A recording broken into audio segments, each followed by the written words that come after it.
உங்களுக்கு அமைதி உரித்தாக அன்பந்தர்களே, மரியன்னையின் ஓராண்டில் வீடியோ வழி விவிலிய வாசிப்பு திட்டத்தின் 320ஆம் நாளில் நம்ம நுழைந்து விட்டோம். அன்பந்தர்களே, இன்றைக்கி நம்மளுடைய கவுண்டவுனினுடைய 45ஆம் நாள். இன்றைக்கி லூக்கா நற்செய்தியில் நம்ம 20ஆம் அதிகாரம், 21ஆம் அதிகாரம், அதுக்கப்புறம் 22ஆம் அதிகாரத்தில் 38ஆம் வசனம் வரைக்கும் வாசிப்போம். அதாவது ஆண்டவர் அவருடைய இறுதி ராவணவை முடிச்சுட்டு அவருடைய பாடுகளை ஆரம்பிக்கிறதுக்கு முன்னாடி வரைக்கும் நம்ம இன்றைக்கி வாசிப்போம். நாளைக்கு தான் பாடுகள் ஆரம்பிக்கும். அதே போல் இன்றைக்கி நீதிமொழிகளில் 26ஆம் அதிகாரத்தில் 17லேருந்து 19 வசனங்கள் இன்றைக்கி நம்ம வாசிக்க போகிறோம். அன்பர்களே, முதல்ல இன்றைக்கி 20ஆம் அதிகாரத்தில் ஆண்டவருடைய அந்த அதிகாரத்தை இன்றைக்கி கேள்வி கேட்பாங்க. யாரோடைய அதிகாரத்தில் தானே நீங்கள் பேசுகிறீங்க அப்படின்னு சொல்லிட்டு அதை நீங்கள் வாசிக்கிறப்ப பாருங்கள். ஆண்டவர் நற்செய்தியை அறிவித்து கொண்டிருப்பார். நிறைய நேரங்களில் பாருங்களேன், நம்ம ஆண்டவரை பற்றி பேசிகிட்டு இருக்கும்போது அந்த சைடு டைவர்ஷனில் தான் போகும். அது இந்த சாத்தானுடைய வேலையாக இருக்கும். யாரோடைய அதிகாரத்தில் அவர் என்ன சொல்கிறாருன்றதுக்குள்ளே போயிருந்தா யார் அதிகாரம்னே கேட்க மாட்டோம். ஏன்னா அவர் சொல்கிற விஷயம் அவ்வளோ நல்லாயிருக்கும், அதை கவனிக்க மாட்டோம்.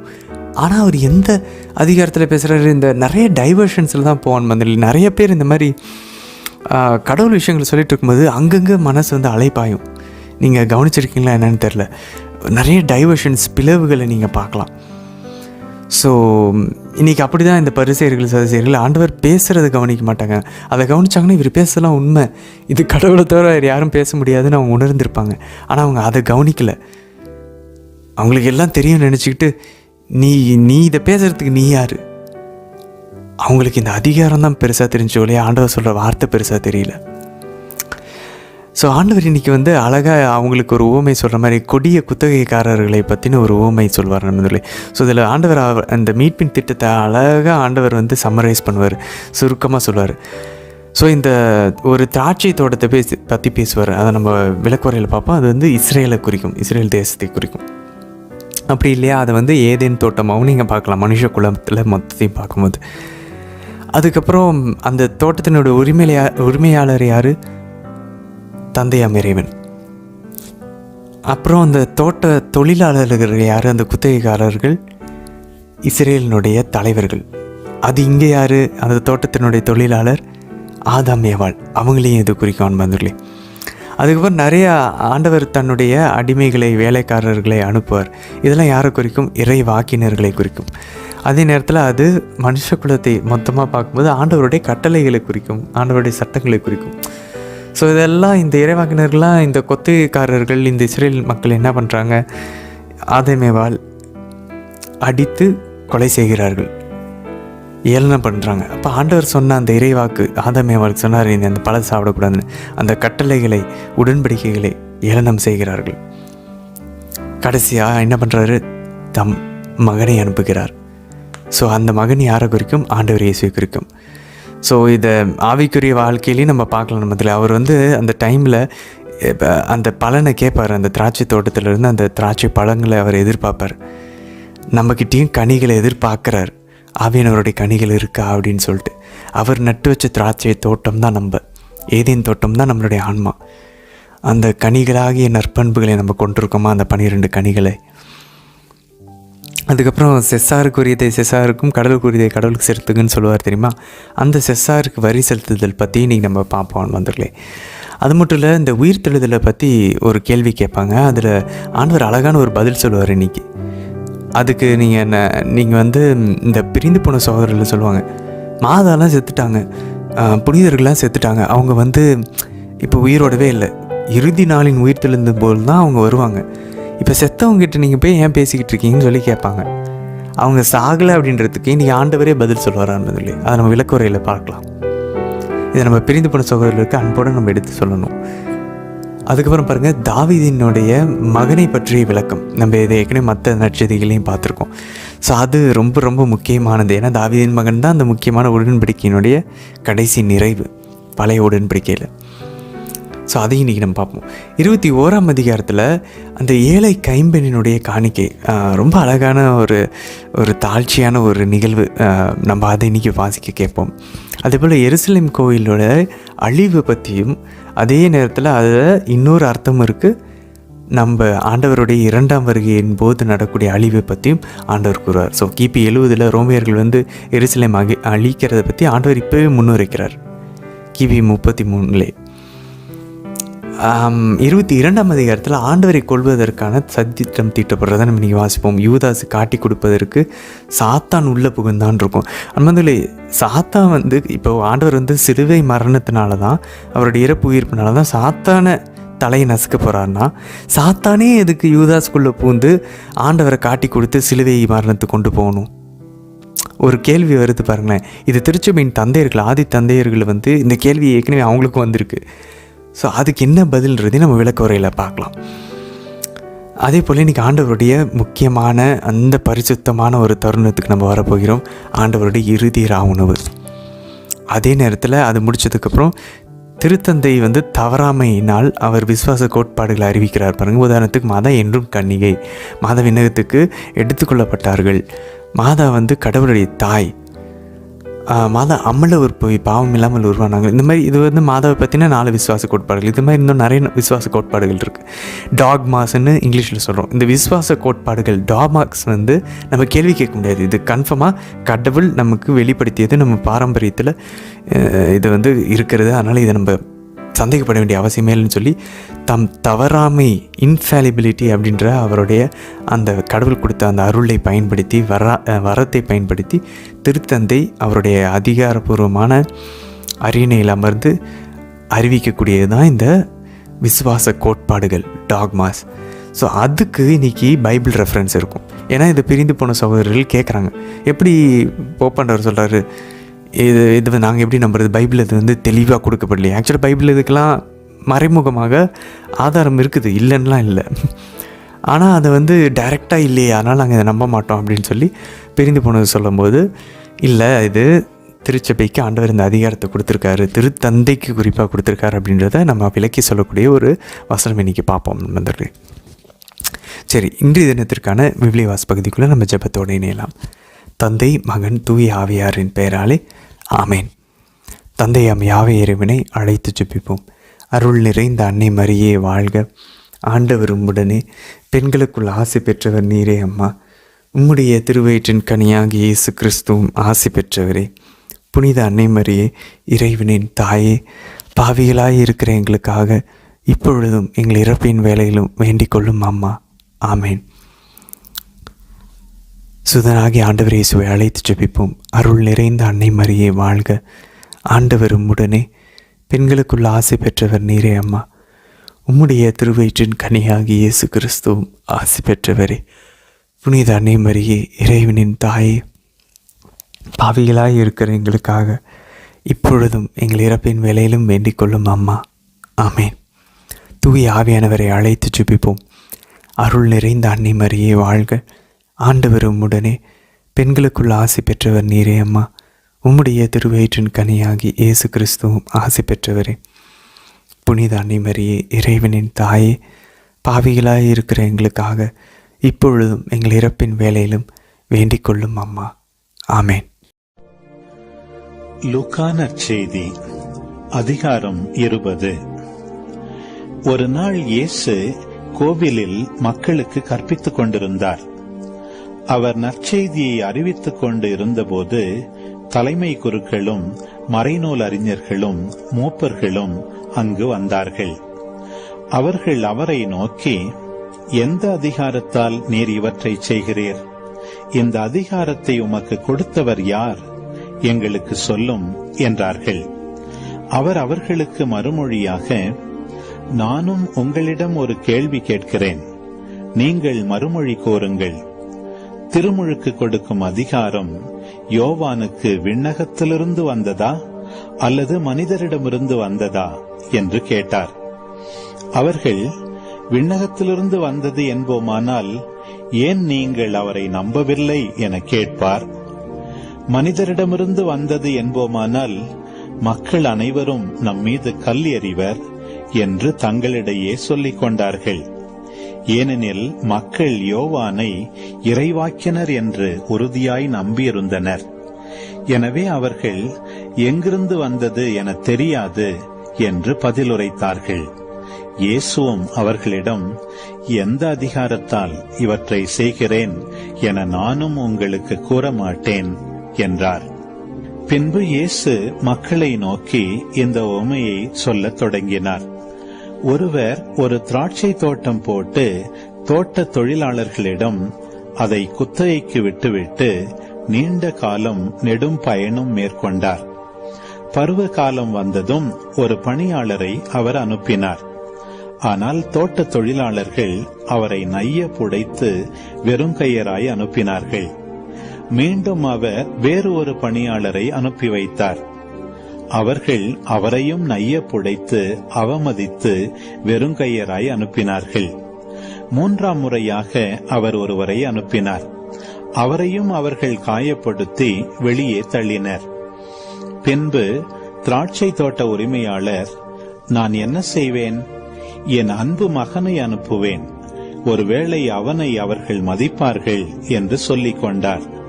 தோட்ட தொழிலாளர்கள் அவருடைய மகனை கண்டதும், இவன்தான் சொத்துக்கு உரியவன், நாம் இவனை கொன்று போடுவோம், அப்போது சொத்து நம்முடையதாகும் என்று ஒருவரோடு ஒருவர் பேசிக் கொண்டார்கள். எனவே அவர்கள் அவரை திராட்சை தோட்டத்திற்கு வெளியே தள்ளி கொன்று போட்டார்கள். அப்படியானால் திராட்சை தோட்ட உரிமையாளர் அவர்களை என்ன செய்வார்? அவர் வந்து அந்த தொழிலாளர்களை ஒழித்துவிட்டு திராட்சை தோட்டத்தை வேறு ஆள்களிடம் குத்தகைக்கு விடுவார். அப்போது அதை கேட்டுக்கொண்டிருந்தவர்கள், ஐயோ, அப்படி நடக்கக்கூடாது என்றார்கள். ஆனால் இயேசு அவர்களை கூர்ந்து நோக்கி, கட்டுவோர் புறக்கணித்த கல்லே கட்டடத்துக்கு மூலைக்கல் ஆயிற்று என்று மறைநூலில் எழுதியிருப்பதன் பொருள் என்ன? அந்த கல்லின் மேல் விழுகிற எவரும் நொறுங்கி போவார், அது யார் மேல் விழுமோ அவரும் நசுங்கி போவார் என்றார். மறைநூல் அறிஞர்களும் தலைமை குருக்களும் தங்களை குறித்தே அவர் இந்த உவமையை சொன்னார் என்பதை உணர்ந்து கொண்டு அந்நேரமே இயேசுவை பிடிக்க வழி தேடினார்கள். ஆனால் மக்களுக்கு அஞ்சினார்கள். ஆகவே அவர்கள் இயேசுவை கூர்ந்து கவனித்துக் கொண்டே இருந்தார்கள். நேர்மையாளர் போன்று நடித்து அவரது பேச்சில் குற்றம் காண ஒற்றர்களை அனுப்பி வைத்தார்கள். அவரை ஆளுநரின் ஆட்சி அதிகாரத்திற்கு ஒப்புவிப்பதே அவர்கள் நோக்கமாயிருந்தது. ஒற்றர்கள் அவரிடம், போதகரே, நீர் சொல்வதும் கற்பிப்பதும் சரியே. நீர் ஆள் பார்த்து செயல்படாதவர், கடவுளின் நெறியை உண்மைக்கு ஏற்ப கற்பிப்பவர் என்பது எங்களுக்கு தெரியும். சீசருக்கு நாம் கப்பம் கட்டுவது முறையா இல்லையா என்று கேட்டார்கள். அவர்களுடைய சூழ்ச்சியை அவர் தெளிவாக புரிந்து கொண்டு அவர்களிடம், ஒரு தெனாரியத்தை எனக்கு காட்டுங்கள், இதில் பொறிக்கப்பட்டுள்ள உருவமும் எழுத்தும் யாருடையவை என்று கேட்டார். அவர்கள் சீசருடையவை என்றார்கள்.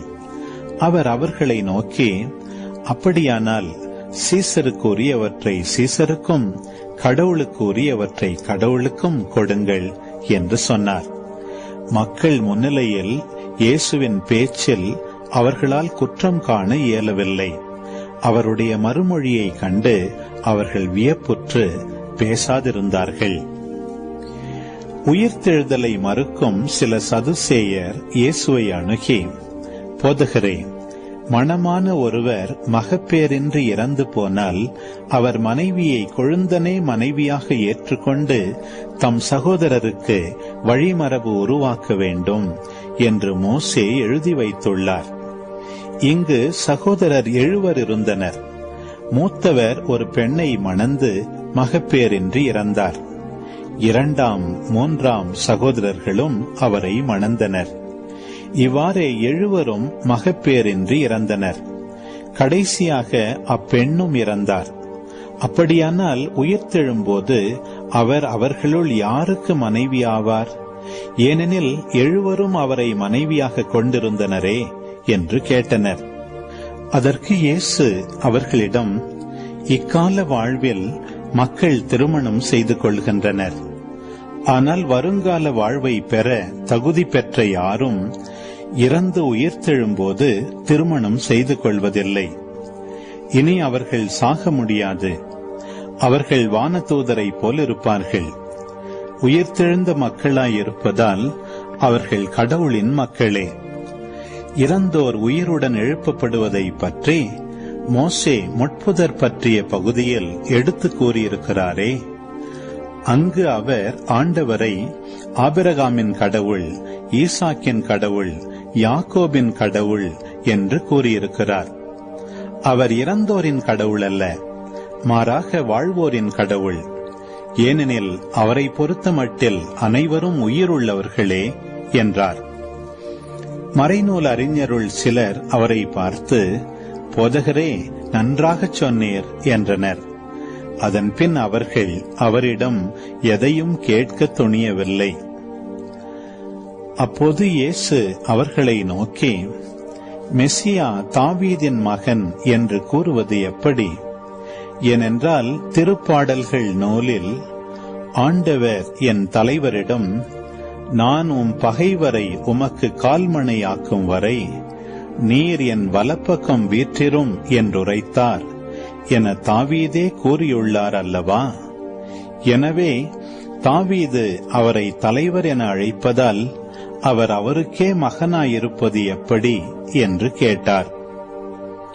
மக்கள் அனைவரும் கேட்டுக்கொண்டிருந்த போது இயேசு தம் சீடர்களிடம், மறைநூல் அறிஞர்களை குறித்து எச்சரிக்கையாயிருங்கள்.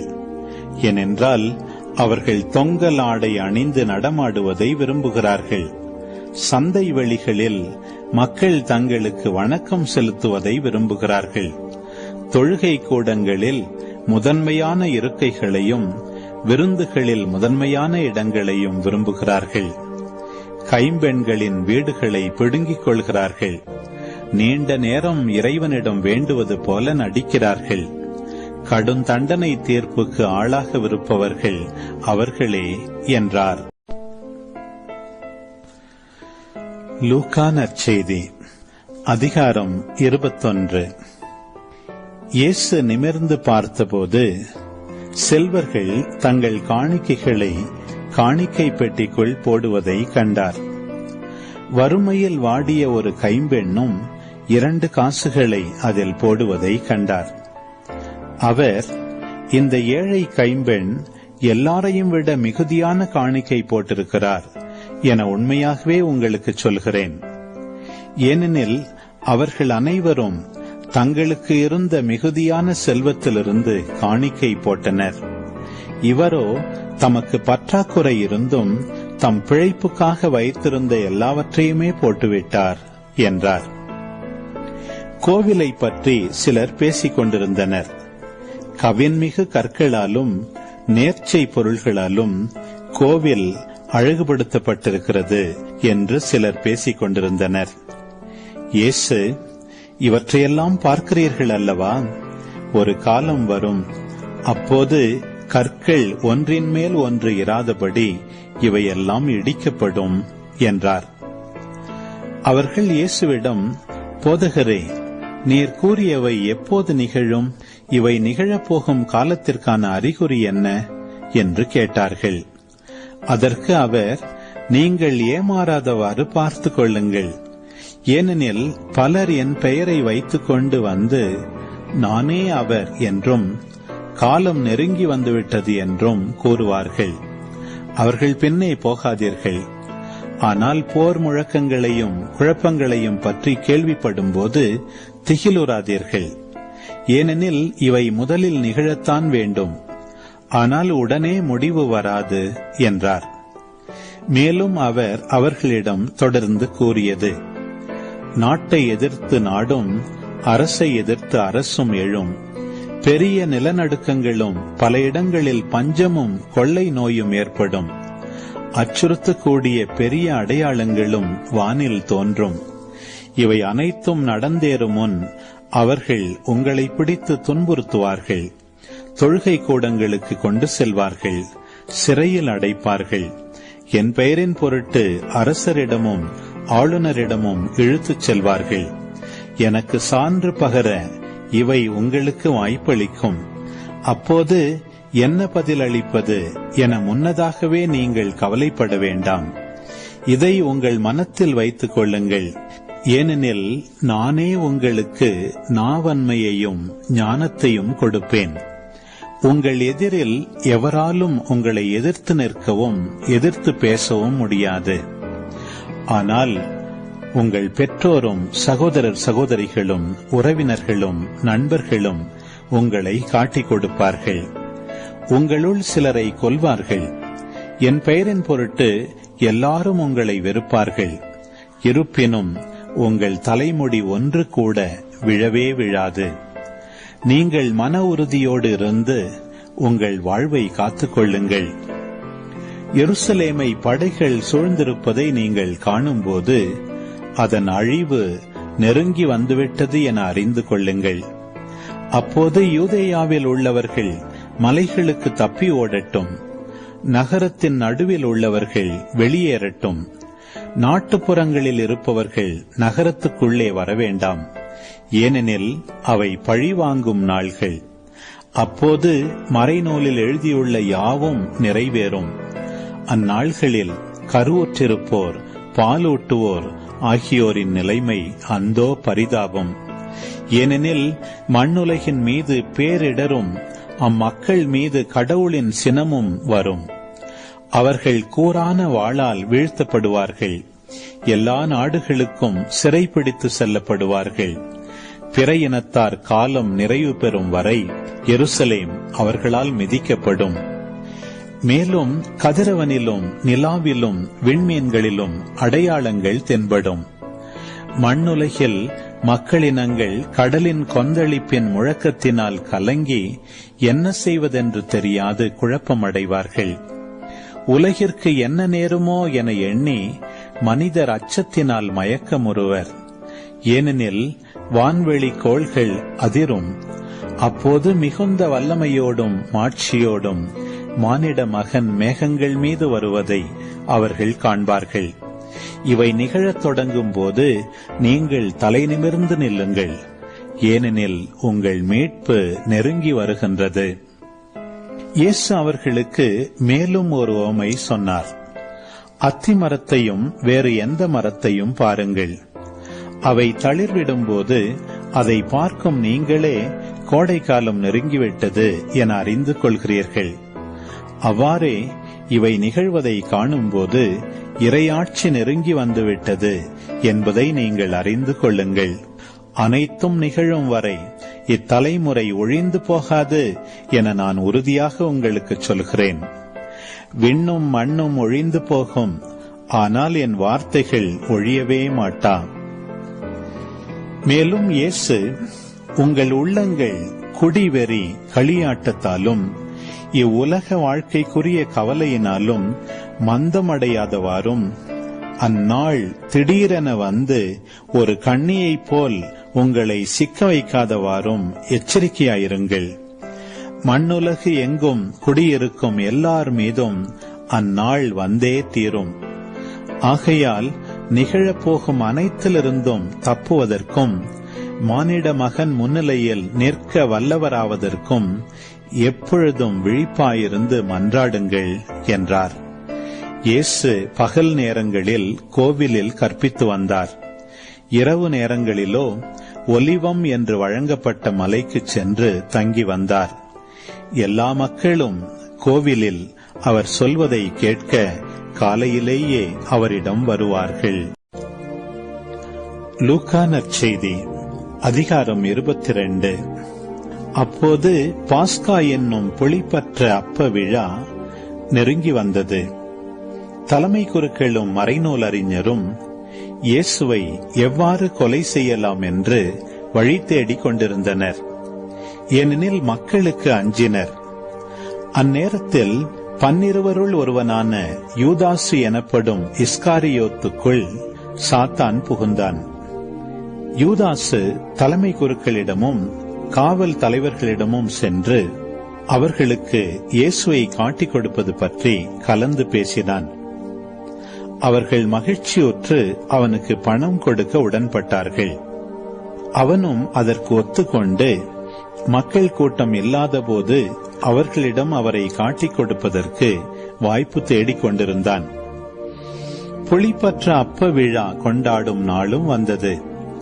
அன்றுதான் பாஸ்கா ஆடு பலியிடப்பட வேண்டும். இயேசு பேதுருவிடமும் யோவானிடமும், நாம் பாஸ்கா விருந்துண்ண நீங்கள் போய் ஏற்பாடு செய்யுங்கள் என்று சொல்லி அனுப்பினார். அதற்கு அவர்கள், நாங்கள் எங்கே ஏற்பாடு செய்ய வேண்டுமென நீர் விரும்புகிறீர் என்று கேட்டார்கள். இயேசு அவர்களிடம், நீங்கள் புறப்பட்டு நகருக்குள் செல்லுங்கள். மண்குடத்தில் தண்ணீர் சுமந்து கொண்டு ஓர் ஆள் உங்களுக்கு எதிரே வருவார். அவர் பின்னே செல்லுங்கள். அவர் செல்லும் வீட்டிற்குள் நீங்களும் சென்று அந்த வீட்டின் உரிமையாளரிடம், நான் என் சீடர்களோடு பாஸ்கா விருந்து உண்பதற்கான அறை எங்கே என்று போதகர் உம்மிடம் கேட்கச் சொன்னார் என கூறுங்கள். அவர் மேல் மாடியில் தேவையான வசதிகள் அமைந்த ஒரு பெரிய அறையை காட்டுவார். அங்கே ஏற்பாடு செய்யுங்கள் என்றார். அவர்கள் சென்று தங்களுக்கு அவர் சொல்லியவாறே அனைத்தையும் கண்டு பாஸ்கா விருந்துக்கு ஏற்பாடு செய்தார்கள். நேரமானதும் இயேசு திருத்தூதரோடு பந்தியில் அமர்ந்தார். அப்போது அவர் அவர்களை நோக்கி, நான் துன்பங்கள் படும் முன் உங்களோடு இந்த பாஸ்கா விருந்தை உண்பதற்கு மிக மிக ஆவலாயிருந்தேன். ஏனெனில் இறை ஆட்சியில் இது நிறைவேறும் வரை இதை நான் உண்ணமாட்டேன் என்று உங்களுக்கு சொல்கிறேன் என்றார். பின்பு அவர் கிண்ணத்தை எடுத்து கடவுளுக்கு நன்றி செலுத்தி அவர்களிடம், இதை பெற்று உங்களுக்குள்ளே பகிர்ந்து கொள்ளுங்கள். ஏனெனில் இது முதல் இறையாட்சி வரும் வரை திராட்சை பழ ரசத்தை குடிப்பதில்லை என நான் உங்களுக்கு சொல்கிறேன் என்றார். பின்பு அவர் அப்பத்தை எடுத்து கடவுளுக்கு நன்றி செலுத்தி அதை பெற்று அவர்களுக்கு கொடுத்து, இது உங்களுக்காக கொடுக்கப்படும் எனது உடல், இதை என் நினைவாகச் செய்யுங்கள் என்றார். அப்படியே உணவு அருந்திய பின்பு அவர் கிண்ணத்தை எடுத்து, இந்த கிண்ணம் உங்களுக்காக சிந்தப்படுகிற எனது இரத்தத்தால் நிலைப்படுத்தப்படும் புதிய உடன்படிக்கை. என்னை காட்டிக் கொடுப்பவன் இதோ என்னோடு பந்தியில் அமர்ந்திருக்கிறான். மானிட மகன் தமக்கென்று குறிக்கப்பட்டபடியே போகிறார். ஆனால் ஐயோ, அவரை காட்டிக் கொடுக்கிறவனுக்கு கேடு என்றார். அப்பொழுது அவர்கள், நம்மில் இச்செயலை செய்ய போகிறவர் யார் என்று தங்களுக்குள்ளே கேட்கத் தொடங்கினார்கள். மேலும் தங்களுக்குள்ளே பெரியவராக எண்ணப்பட வேண்டியவர் யார் என்ற விவாதம் அவர்களிடையே எழுந்தது. இயேசு அவர்களிடம், பிற இனத்தவரின் அரசர்கள் மக்களை அடக்கி ஆளுகின்றார்கள். அதிகாரம் காட்டுகின்றவர்கள் நன்மை செய்பவர்கள் என அழைக்கப்படுகின்றார்கள். ஆனால் நீங்கள் அப்படி செய்யலாகாது. உங்களுள் பெரியவர் சிறியவராகவும் ஆட்சி புரிபவர் தொண்டு புரிபவராகவும் மாற வேண்டும். யார் பெரியவர்? பந்தியில் அமர்ந்திருப்பவரா அல்லது பணிவிடை புரிபவரா? பந்தியில் அமர்ந்திருப்பவர் அல்லவா? நான் உங்கள் நடுவே பணிவிடை புரிபவனாக இருக்கிறேன். நான் சோதிக்கப்படும் போது என்னோடு இருந்தவர்கள் நீங்களே. என் தந்தை எனக்கு ஆட்சியுரிமை கொடுத்திருப்பது போல நானும் உங்களுக்கு கொடுக்கிறேன். ஆகவே என் ஆட்சி வரும்போது நீங்கள் என்னோடு பந்தியில் அமர்ந்து உண்டு குடிப்பீர்கள். இஸ்ரவேலின் 12 குலத்தவருக்கும் தீர்ப்பு வழங்க அரியணையில் அமர்வீர்கள். சீமோனே, சீமோனே, இதோ கோதுமையை போல் உங்களை புடைக்க சாத்தான் அனுமதி கேட்டிருக்கிறான். ஆனால் நான் உனது நம்பிக்கை தளராதிருக்க உனக்காக மன்றாடினேன். நீ மனம் திரும்பிய பின் உன் சகோதரர்களை உறுதிப்படுத்து என்றார். அதற்கு பேதுரு, ஆண்டவரே, உம்மோடு சிறையிடப்படுவதற்கும் ஏன் சாவதற்கும் நான் ஆயத்தமாய் உள்ளேன் என்றார்.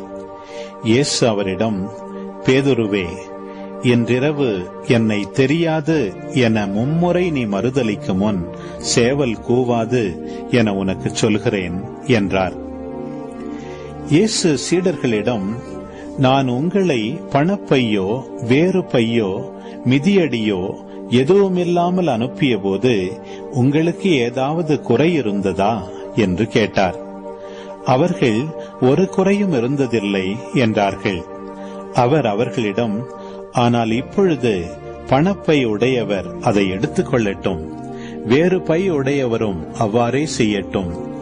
வாள் இல்லாதவர் தம் மேலுடையை விற்று வாள் வாங்கிக் கொள்ளட்டும். ஏனெனில் நான் உங்களுக்கு சொல்கிறேன், கொடியவருள் ஒருவராக கருதப்பட்டார் என்று மறைநூலில் எழுதப்பட்டுள்ளது என் வாழ்வில் நிறைவேற வேண்டும். என்னை பற்றியவையெல்லாம் நிறைவேறி வருகின்றன என்றார். அவர்கள், ஆண்டவரே, இதோ இங்கே 2 வாள்கள் உள்ளன என்றார்கள். இயேசு அவர்களிடம், போதும் என்றார். நீதிமொழிகள் அதிகாரம் 26. பிறருடைய சச்சரவுகளில் தலையிடுகிறவர் தெருவில் செல்லும் வெறிநாயின் வாலை பிடித்து இழுப்பவருக்கு ஒப்பாவார். கொல்லும் தீக்கொள்ளியையும் அம்பையும் எரியும் பைத்தியக்காரனுக்கு ஒப்பானவர் யாரெனில், பிறனை வஞ்சித்துவிட்டு நான் விளையாட்டுக்குச் செய்தேன் என்று சொல்பவரே. ஆமேன். ஆண்டவரே, இந்த நாளுக்கான இந்த அழகான நற்செய்தி வாசகத்துக்காக நன்றி செலுத்துகிறோம் அப்பா. ஆண்டவரே, இன்று அந்த கொடிய திராட்சை தோட்ட தொழிலாளர்களைப் போல நாங்களும் பல நேரத்தில் நீங்கள் வந்து கேட்கும்போது கனிகளை தராமல் இருக்கிறோம்ப்பா. ஆனால் இன்றைக்கி அந்த விதவை கைம்பெண் தன்னிடமிருந்த எல்லாத்தையுமே போட்டாங்கப்பா. அதே போல் நாங்களும் எங்கள் கிட்ட இருக்கக்கூடிய எல்லாத்தையுமே உங்களுக்கு கொடுக்க ஒரு தாராள உள்ளத்தை எங்களுக்கு தருவீங்களாப்பா. அம்மா, நாங்கள் கனி தராத மரமாக இருக்கும்போது ஆண்டவர் அழிச்சிடாதபடி எங்களுக்காக பரிந்து பேசி எங்களுக்கு கொத்தி எருவு போட்டு எங்களுக்கு கனி தர வைப்பீங்களாம்மா. தந்தை, மகன், தூய ஆவியாரின் பெயராலே ஆமேன். முதல்ல இன்னைக்கு பாருங்கள், முதல்ல இன்றைக்கி அந்த குத்தகைக்காரர்களுடைய அந்த ஊமை நம்ம இன்றைக்கி வாசித்தோம். அதில் பாருங்கள் 13ஆம் வசனத்தில் என் அன்பு மகனை அனுப்புவேன் அப்படின்றத பாருங்கள். இது கிளியராக ஆண்டவர் இயேசுவுக்கு இருக்குமே. ஏன்னா ஆண்டவர் அவருடைய ஞானஸ்தானத்தின் போது இவரே என் அன்பார்ந்த மகன் அப்படின்னு சொல்கிறார். அதே போல் அது எதை குறிக்குது? ஆபிரகாம் ஈசாக்கை அன்பார்ந்த மகனாக பார்த்தார். ஸோ தன் ஒரே மகனை, தன் அன்பார்ந்த மகனை ஆண்டவர் அனுப்புகிறார். நம்ம திருப்பாடல் 80ஆம் அதிகாரம் 8ஆம் வசனம், எசையா 5ஆம் அதிகாரம் 1-7, எரேமியா 2ஆம் அதிகாரம் 21, ஓசையா 10:1 பார்த்தோன்னா இந்த திராட்சை தோட்டம் வந்து இஸ்ரேலை குறிக்கக்கூடிய ஒரு அடையாளம் அன்பர்களே. ஸோ ஆண்டவர் அதை எடுத்து அழகாக ஊமையாக கூறுகிறார். அதுக்கப்புறம் பாருங்கள், இந்த தோட்ட தொழிலாளர்கள் என்ன பேசுகிறாங்க பாருங்கள். இஸ்ரேலினுடைய இந்த தலைவர்கள், இந்த யூதர்கள் 14ஆம் வசனம் சொல்லு, தோட்ட தொழிலாளர்கள் அவருடைய மகனை கண்டதும், இவன்தான் சொத்துக்கு உரியவன், நாம் இவனை கொன்று போடுவோம், அப்போது சொத்து நம்முடையதாகும் என்று ஒருவர் பேசிக்கொண்டனர். மகளிலே, இது நமக்கு பழைய ஏற்பாட்டில் எதையாவது ஞாபகப்படுத்துதா? எந்த நிகழ்வுன்னு? பழைய ஏற்பாட்டில் யாக்கோபுடைய 12 புதல்வர்களில் 10 பேரும் சேர்ந்து யோசேப்பை கொள்வதற்கு முயற்சி செஞ்சாங்க, ஞாபகம் இருக்கா? பழைய ஏற்பாட்டு யோசேப்பை. இதே போல தான், இவன் தான் கனவுகளின் மன்னன், இவனை நம்ம கொன்று போடுவோம். புரியுதுங்களா அன்பர்களே? அவருடைய சகோதரர்களே யோசேப்பை கொள்ள முயற்சி செஞ்சாங்க. அதே போல் ஆண்டவருடைய சகோதரர்கள் தான் இந்த யூதர்கள். அவர்களே ஆண்டவர் இயேசுவை கொள்றதுக்கு சதி திட்டம் தீட்டுறதை நீ நம்ம பார்க்குறோம் இந்த அழகான உண்மையில். அதுக்கப்புறம் நிஜத்துலேயும் அப்படி பண்ணுறாங்க. யூதாஸோடு சேர்ந்து அவரோட ஒன்று குடித்த அந்த யூதாஸே இப்படி சதி திட்டம் தீட்டுறதை நம்ம பார்க்குறோம். 15ஆம் வசனம் பாருங்கள் நண்பர்களே, அவர்கள் அவரை, அந்த மகனை திராட்சை தோட்டத்திற்கு வெளியே தள்ளி கொண்டு போட்டார்கள். பாருங்கள், இது ஆண்டவருடைய சிலுவை மரணம் எங்கே நடந்துச்சு? எருசலேம் நகரத்திற்கு வெளியே நடந்துச்சு. ஸோ அதே இதை அழகாக ஆண்டவர் எவ்வளோ அழகாக சொல்கிறார் பாருங்கள். அவருடைய இறப்பு கூட அவர் வந்து முன்னறிவிக்கிறார். அதுக்கப்புறம் பாருங்கள் நண்பர்களே, அந்த கட்டுவரப்பு புறக்கணித்த கல்லை மூளைக்கல் ஆயிற்று. இங்கே ஆண்டவர் வந்து பழைய ஏற்பாட்டினுடைய 3 முக்கியமான இறைவாக்குகளை ஒன்றா சேர்க்குறாரு. லூக்கா 20ஆம் அதிகாரம் 17-18 வாசிக்கிறோம். ஸோ இது என்ன அப்படின்னு பார்த்தோன்னா, திருப்பாடல் 118 22ஆம் வசனமும், எசையா 8ஆம் அதிகாரம் 14-15, தானியேல் 2ஆம் அதிகாரம் 44-45 இந்த இருக்கக்கூடிய இந்த 3 வசனங்களை ஒன்றா சேர்க்குறாரு. என்னென்னா திருப்பாடல் 118 நம்ம பார்க்குறோம், மெஸ்ஸியா வந்து கட்டோர் புறக்கணித்த கல்லே மூளைக்கல் ஆகுது அப்படின்னு சொல்லி சொல்கிறார். ஆனாலும் யாவை அதே தேர்ந்தெடுத்து மூளைக்கல்லாக வைக்கிறார், அடித்தளமாக எடுக்கிறார். இதுக்கு புதிய அந்த கோவிலை கட்டுவதற்கு. எஸ்ஐயா 8 என்ன நடக்குது? ஆண்டவரே இவர்கள் இடறி விழக்கூடிய கல்லாக இருப்பார், இஸ்ரேலினுடைய பாவிகளை அழிப்பவராக இருக்கிறார், குறிப்பாக எருசலேமில் இருக்கிறவங்களா. ஸோ இடறி விழ வைக்கக்கூடிய ஒரு கல்லாகவும் இருக்குது, புறக்கணிக்கப்பட்டு ஆனால் கடவுளால் தேர்ந்தெடுக்கப்பட்ட ஒரு கல்லாகவும் இருக்குது. அடுத்து தானியேல் 2 நம்ம என்ன பார்க்குறோம்? ஆண்டவர் இந்த ஒரு கல்லினால் அந்த உலகத்தினுடைய அரசாட்சிகளை எல்லாத்தையும் நொறுக்கி தள்ளுவார் அப்படின்னு சொல்லி ஒரு கல்லை நம்ம பார்க்குறோம், க்ரஷிங் ஸ்டோன். ஸோ புறக்கணிக்கப்பட்ட கல் ஆனால் தேர்ந்தெடுக்கப்பட்ட கல், அதுக்கப்புறம் இடறி விழ வைக்கக்கூடிய கல் பாவிகளுக்கு, அதுக்கப்புறம் உலகத்தின் ஆட்சிகளை நசுக்கி நொறுக்கக்கூடிய கல். திருப்பாடல் 118, எஸ்ஐயா 8, தானியேல் 2, இந்த 3ஐயும் ஆண்டவர் ஒன்றா சேர்த்து இந்த இடத்துல சொல்கிறார், அவர் தான் அந்த கல் அப்படின்னு சொல்லி, அவர் தான் அந்த யாவே இறைவன் அப்படின்னு சொல்லி. அதுக்கப்புறம் பாருங்கள் 22ஆம் வசனம். இவங்க கேட்குறாங்க, நீங்கள் வந்து வரி செலுத்தணுமா செலுத்தக்கூடாது? வரி செலுத்தணும்னு சொல்லிட்டாருன்னா யூதர்களுக்கு ஆண்டவர் எதிரியாயிருவார், வரி செலுத்தக்கூடாதுன்னு சொல்லிட்டாருன்னா ரோமியர்களுக்கு எதிரியாயிருவார். ஏன்னா ரோமியர்களுக்கு தான் இவங்க வரி செலுத்திக்கிட்டு இருக்காங்க. இப்போ ஆண்டவர் என்ன பண்ணுவார்? ஆண்டவர் அப்படியே அந்த கேள்வியை அவங்க பக்கம் திருப்பி விடுறார். யாருடைய பேர் அதில் இருக்குது அப்படின்னு சொல்லி கேட்குறாரு. பாருங்கள், முதல்ல அந்த காலத்தில் அந்த திபேரி சீசர் நமக்கு ஞாபகம் இருக்கா? ஜூலி சீசர் தான் அந்த ஆன்டிபேட்டரை வந்து தலைமை குருவாக நியமித்தார். அவருடைய மகன் தான் இந்த பெரிய ஹெரட் த கிரேட். அதுக்கப்புறம் ஜூலி சீசர் கொல்லப்படுகிறார், அவருடைய மகன் அகஸ்து சீசர் வரார். எப்போது? ஆண்டவர் சின்ன குழந்தையாக இருக்கும்போது.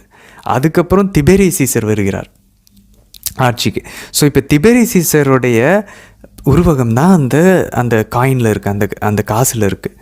திபேரி சீசர் முகம் இருக்குன்னா திபேரி சீசருக்கு கொடுங்க. ஆண்டவருடைய முகம் யார்கிட்ட இருக்குது?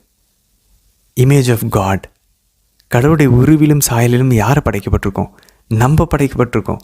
அப்போ ஆண்டவர் சொல்லார், ஆண்டவருக்குரியதை ஆண்டவர் கொடுங்க அப்படின்னா நம்மளையே நம்ம ஆண்டவருக்கு கொடுக்கணுமா? அன்பார்ந்தவர்களே, எவ்வளோ அழகாக இருக்குது பாருங்களேன். சீசரனுடைய உருவியும் சாயலையும் தாங்கின அந்த காசை வரியை சீசர் கொடுத்துருங்க. கடவுளின் உருவிலும் சாயலிலும் தாங்கப்பட்டிருக்க உங்களுடைய உள்ளத்தை, உங்களுடைய வாழ்வை, ஆன்மாவை ஆண்டவருக்கு கொடுங்க, உடலை ஆன்மாவுக்கு கொடுங்க, ஆண்டவருக்கு கொடுங்க அப்படின்னு சொல்லி சொல்கிறார். அதுக்கப்புறம் பாருங்கள் 35ஆம் வசனம் பாருங்கள் நண்பர்களே. ஆனால் வருங்கால வாழ்வை பெற தகுதி பெற்ற யாரும் இறந்து உயிர் தெழும்போது திருமணம் செய்து கொள்வதில்லை. அப்போ பாருங்கள், மறுவாழ்வில் யாரும் இறந்து உயிர் தெழும்போது திருமணம் செய்ய மாட்டாங்களாம். அப்போ திருவருள் சாதனம் அங்கே இருக்காது. அப்போ பாருங்கள் முதல்ல, அதுதான் குருக்கள் கன்னியர்கள் இப்போவும் வாழ்ந்துட்டுருக்காங்க. நம்ம ஏற்கனவே விளக்குறையில் பார்த்தோம் இதுக்கு முன்னாடி மாற்றியில். ஸோ ஒரு ஃபாதர் ஒரு சிஸ்டராக பார்க்கும்போது இவங்க மறுவாழ்வில் நம்ம எப்படி வாழ்வோமோ அதுதான் ஒரு ஃபாதர் சிஸ்டர்ஸ் வாழ்ந்துட்டுருக்காங்க அங்கே. அதுக்கப்புறம் பாருங்கள் 37-38 வசனங்கள் பாருங்கள் நண்பர்களே. ஒரு கிளியரான ஒரு எவிடன்ஸ் பாருங்கள். இறந்தோர் உயிருடன் எழுப்பப்படுவதை பற்றி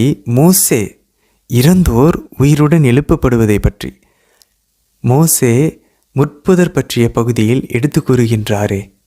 அங்கு அவர் ஆண்டவரை ஆபிரகாமின் கடவுள், ஈசாக்கின் கடவுள், யாக்கோபின் கடவுள் என்று கூறுகிறாரே. அவர் இறந்தவரின் கடவுள் அல்ல, மாறாக வாழ்வோரின் கடவுள். ஏனெனில் அவரை பொறுத்த மட்டில் அனைவரும் உயிர் உள்ளவர்களே. அப்போ பாருங்கள் நண்பர்களே, இறந்தோர் உயிருடன் எழுப்பப்படுவதை பற்றி மோசே சொல்கிறாராம். அப்படின்னா ஒருத்தவங்க செத்துட்டாங்கன்னா அவங்க உயிரோடு எழுப்பப்படுவாங்க. 2ஆம் வருகையின் போதில் செத்த உடனே. அது எப்படி நம்ம தெரிஞ்சுக்கலாம்? ஏன்னா ஆண்டவர் மோசேக்கு அந்த முற்புதரில் தோன்றார் பாருங்க, சீனாய் மலையில். அந்த டைம்லேயே நீங்கள் பார்த்தீங்கன்னா, நான் ஆபிரகாமின் கடவுள், ஈசாக்கின் கடவுள், யாக்கோபின் கடவுள்ன்றார். இவங்களாம் எத்தனை வருஷத்துக்கு முன்னாடி வாழ்ந்தவங்க அன்பர்களே. ஸோ அத்தனை வருஷத்துக்கு முன்னாடி வாழ்ந்தவங்க கிட்டத்தட்ட அவங்க இப்போவும் அவங்களுடைய கடவுள் ஆண்டவர் தன்னை அடையாளப்படுத்தி கொள்கிறார். அப்படின்னா என்ன அர்த்தம்? ஆண்டவர் சொல்கிறாரு, ஆண்டவரை பொறுத்த மட்டும் அவங்க உயிரோடு தான் இருக்கிறாங்க. ஆபிரகாம், ஈசாக்கு, யாக்கோபெல்லாம் இறந்துட்டாங்க, ஆனால் அவங்க உயிரோடு தான் இருக்காங்க. அது அவங்க உடம்பு மண்ணில் இருக்குது. அப்போ உயிரோடு இருக்காங்கன்னு என்ன அர்த்தம்? அவங்க ஆன்மா உயிரோடு இருக்க ஆண்டவருடைய சமூகத்தில். அப்படின்னா விண்ணகத்தில் இல்லை. ஏன்னா ஆண்டவர் இறந்து பாதாளத்தில் இறங்கி அவங்கள உயிர் தள்ளும்போது அவங்கள கூட்டிகிட்டு போகும்போது தான் விண்ணகத்துக்கு போகிறாங்க. அப்போ அது வரைக்கும் அவங்க அந்த ஷியோலில் இருக்காங்க, ஹேடிஸில், அந்த பாதாளத்தில் ஒரு பகுதியில் இந்த நீதிமான்கள் இருக்காங்க, ஆபிரகாம், ஈசாக்கு, யாக்கோபு எல்லாருமே, தாவீது எல்லாம். இன்னொரு பகுதியில் யார் இருக்கா? நெருப்பில், அழியா நெருப்பில் பாவிகள் இருக்கிறாங்க. அந்த செல்வந்தர் அங்கே தான் இருக்கார். அப்போ லாசர் இந்த பக்கம் ஆபிரகாம் சைடில் இருக்கார், ஆபிரகாமின் மடியில் இருக்கார். ஸோ இறந்தவர்கள் எல்லாம் இந்த பாதாளத்தில் இருக்கக்கூடிய ஆபிரகாம், ஈசாக்கு, யாக்கோபு எல்லா மூதாதையர்களும் ஆண்டவரை பொறுத்த வரைக்கும் உயிரோடு தான் இருக்காங்க. இப்போ சொல்லுங்கள், அவங்களே உயிரோடு இருக்காங்கன்னா இப்போ ஆண்டவர் இறந்து உயிர் தெழுந்ததுக்கப்புறம் அவங்களெல்லாம் கூட்டிகிட்டு விண்ணகத்துக்கு இப்போ போயிருக்காரு அவங்க ஆன்மாவெல்லாம். அப்போ அவங்க விண்ணகத்தில் இப்போ ஆண்டவரோட இருக்கிறாங்க உயிரோட. அப்போ மாதா இப்போ உயிரோடு இருக்காங்களா இல்லையா? ஆண்டவரை பொறுத்த மட்டும், பிரிந்து போன சகோதரர்கிட்ட அதை மட்டும் சொல்லுவோம். ஆண்டவர் பொறுத்த மட்டும் அவங்க உயிரோடு இருக்காங்கன்னு ஒத்துக்குவாங்க அப்படி நீங்கள் சொன்னீங்கன்னா. அதுக்கப்புறம் நம்ம திருவெளிப்பாடுக்கு போய் நம்ம சொல்லணும், அதுலேருந்து எடுத்து காட்டணும். நம்ம அதை வரும்போது பார்ப்போம். அங்கே 24 அந்த மூப்பர்கள் அங்கே ஆண்டவருக்கு நம்மளுடைய புனிதர்களுடைய ஜெபங்களை ஆண்டவர்கிட்ட சமர்ப்பிச்சிட்ருப்பாங்க. ஸோ அங்கே 24 மூப்பர்கள் எப்படி போனாங்க ஆண்டவர் சமூகத்துக்கு? அந்த ஆன்மாக்கள் எப்படி அங்கே போச்சு? ஸோ அவங்களும் அங்கே உயிரோடு இருக்காங்கன்னா அப்போ கண்டிப்பாக மாதாவும் மற்றவங்களும் மற்ற புனிதர்களும் அங்கே உயிரோடு தான் இருப்பாங்க. வேறு 24 பேர் மட்டும் அங்கே இருக்க மாட்டாங்க. அங்கே யோவான் 24 பேரை பார்க்குறாரு, அதை தாண்டி நிறைய பேரும் இருப்பாங்க. ஸோ அது நமக்கு பதிவிடப்படலை. ஸோ அதனால் புனிதர்கள் ஆண்டவரை பொறுத்த வரைக்கும் உயிரோடு தான் இருக்காங்க. அந்த புனிதர்கள் நம்மளுடைய ஜெபங்களை ஆண்டவர்கிட்ட சமர்ப்பிச்சுக்கிட்டு இருக்காங்க. ஸோ இந்த வசனம் ரொம்ப முக்கியமான ஒரு வசனம். நம்ம புனிதர்கள் நம்மளுடைய ஜெபங்களை ஆண்டவர்கிட்ட கொண்டு போகிறாங்க அப்படின்றதுக்கு நேரடியாக ஆண்டவரே சொல்லக்கூடியது. ஆண்டவர் இறந்தோரின் கடவுள் இல்லை, வாழ்வோரின் கடவுள். ஸோ மாதா உயிரோடு தான் இருக்காங்க, மாதா அதுவும் உடலோடு இருக்காங்க. மற்ற புனிதர்களும் இறந்து போய் ஆண்டவரில் இழந்து போனவர்கள் யாரும் இறந்திருக்க மாட்டார்கள். அவங்க ஆண்டவரை பொறுத்த மட்டில் உயிரோடு தான் இருக்காங்க. நம்மளை பொறுத்த மட்டிலும் அவங்க உயிரோடு தான் இருக்காங்க. ஏன்னா நம்மளோட ஜெபங்கள் எப்படி அவங்களுக்கு வருது? 24 மூப்பர்களுக்கு. நம்மளை பொறுத்த வரைக்கும் அவங்களும் உயிரோடு தான் இருக்கிறாங்க. சரி, அடுத்து பாருங்கள் 42ஆம் வசனத்தில் 44ஆம் வசனம் 20ஆம் அதிகாரத்தில், ஆண்டவர் என் தலைவரிடம், நான் உம் பகைவரை உம் கால் மனையாக்கும் வரை நீர் என் வலப்பக்கம் வீற்றிரும். ஆண்டவர் என் தலைவரிடம். ஸோ இங்கே தாவீது தன் மகனை பற்றி பேசுகிறாரு. ஆண்டவர்னா ஓகே கடவுள், என் தலைவரிடம்னா அவருடைய மகனையே அவர் தலைவர்னு சொல்கிறாரு. ஸோ எனவே ஆண்டவர் சொல்ல பாருங்கள், தாவீது தன் மகனை தலைவர் என அழைப்பதால் அவர் அவருக்கே மகனாக இருப்பது எப்படி? ஸோ இங்கே 2 விஷயம் இருக்குது. தாவீது அவருடைய மகனை தலைவர்னு கூப்பிட்றதுனால, தூயாவினால தூண்டப்பட்டு தன் மகனையே அவர் தலைவர்னு சொல்கிறாருன்னா, ஸோ அவர் மகன் அவரை விட பெரியவராக இருக்கணும். அதுதான் ஃபஸ்ட்டு பாயிண்ட்டு. செகண்ட் பாயிண்ட்டு, அதே நேரத்தில் அவருடைய மகனாக இருக்க முடியாது இம்மீடியட்டாக. அப்போ அவருடைய மகன் யார்? சாலமன். ஸோ அந்த தலைவர் சாலமனாகவும் இருக்க முடியாது. ஏன்னா சாலமன் தாவீது கீழே தான் இருக்கிறாரு. அவருடைய பயாலஜிக்கல் இம்மீடியட்டாக இருக்கக்கூடிய அடுத்த மகன் கிடையாது. ஆனால் அவரோட வழிமரபில் வர ஏதோ ஒரு மகன். ஆனால் அந்த மகன் தாவீதுக்கு மகனாக இருக்க மாட்டார், தாவீதுக்கு தலைவராக இருப்பார். அந்த மகன் யார்? அவர் ஆண்டவர் இயேசுவை குறிக்குது, மெஸ்ஸியாவை குறிக்குது. அதனால் சொல்கிறாரு, மெஸ்ஸியா தாவீதின் மகன் தான், ஆனால் தாவீதுக்கே மகன் கிடையாது, தாவீதுக்கு தலைவராகவும் இருக்கிறார். சரி, 47ஆம் வசனத்துக்கு போவோம் பந்துகளே. நீண்ட நேரம் இறைவனிடம் வேண்டுவது போல நடிக்கின்றார்கள். பந்துகளே பாருங்களேன், திரும்பவும் நம்ம ஆண்டவர்கிட்ட நடிக்க முடியாது. நான் இத்தனை ஜெபமால ஜெபிக்கிறேன், மனசு இல்லாமல் ஜெபிச்சோன்னா அது வேஸ்ட். நம்ம ஆண்டவர் மனசை மட்டும்தான் பார்க்குறாரு. ஸோ மனசை எப்படி நம்ம வச்சுக்கிறோம் ஜெபமால ஜெபிக்கும் போது? திரும்ப பைபிள் நம்ம முடிக்க போகிறோம். இதுதான் ஆண்டவர் நமக்கு கற்றுத்தருகிறார். அதுக்கப்புறம் பாருங்கள் 21ஆம் அதிகாரம் 4ஆம் வசனமும் இதுதான். அவர்கள் அனைவரும் தங்களுக்குள் இருந்து மிகுதியான செல்வத்திலிருந்து காணிக்கையை போட்டார்கள். அந்த அந்த அந்த கைம்பெண் அந்த ஊமையில் நம்ம அந்த கதையில் பார்க்குறோம். ஆனால் இவரோ தமக்கு பற்றாக்குறை இருந்தும் தம் பிழைப்புக்காக வைத்திருந்ததை எல்லாவற்றையுமே போட்டுவிட்டார். ஆண்டவர் சொல்ல, இவர் தான் அதிகமாக போகிறாங்க. 2 காசு தான், மற்றவங்களும் லட்சக்கணக்கில் போட்டாங்க. அது ஆண்டவருக்கு தெரியல. அந்த 2 செப்ப காசு. சில பேர் சொல்லுவாங்க, நான் கைமேன் போல் நான் என்னால் முடிஞ்ச இந்த 100 ரூபாயை கொடுக்குறேன். ஆனால் இவங்களுக்கு சம்பளம் பார்த்திங்கன்னா 20,000 வந்துக்கிட்டு இருக்கும், இல்லை ஒரு 15,000 20,000 வருதுன்னு வச்சுக்கோங்களேன். அதை 10ல் ஒரு பங்கு எடுத்து 2,000 கொடுத்துருக்கலாம். ஸோ அவங்களாம் அவங்களுக்கு இருந்த மிகுதியானதுலேருந்து இவ்வளோண்டு போடுறாங்க. ஆனால் இவங்ககிட்ட இருக்கிறதே 500 தான் இருக்கும், ஆனால் அதில் 100 போடுவாங்க. மதுளே, அப்போ பாருங்களேன், ஆண்டவர் அந்த இதயத்தை தான் பார்க்குறாரு. நான் எல்லாத்தையுமே தரேன், இன்னும் என்கிட்ட இருக்கிற அத்தனையும் நான் தரேன். அவர் பற்றாக்குறை இருந்தும் பாருங்களேன், எனக்கு கடன் இருக்கு, நான் எப்படி 10ல் ஒரு பங்கு கொடுக்குறது நம்ம கேட்குறோம். பற்றாக்குறை இருக்கும்போது தான் அந்த கைம்பெண் போட்டாங்க.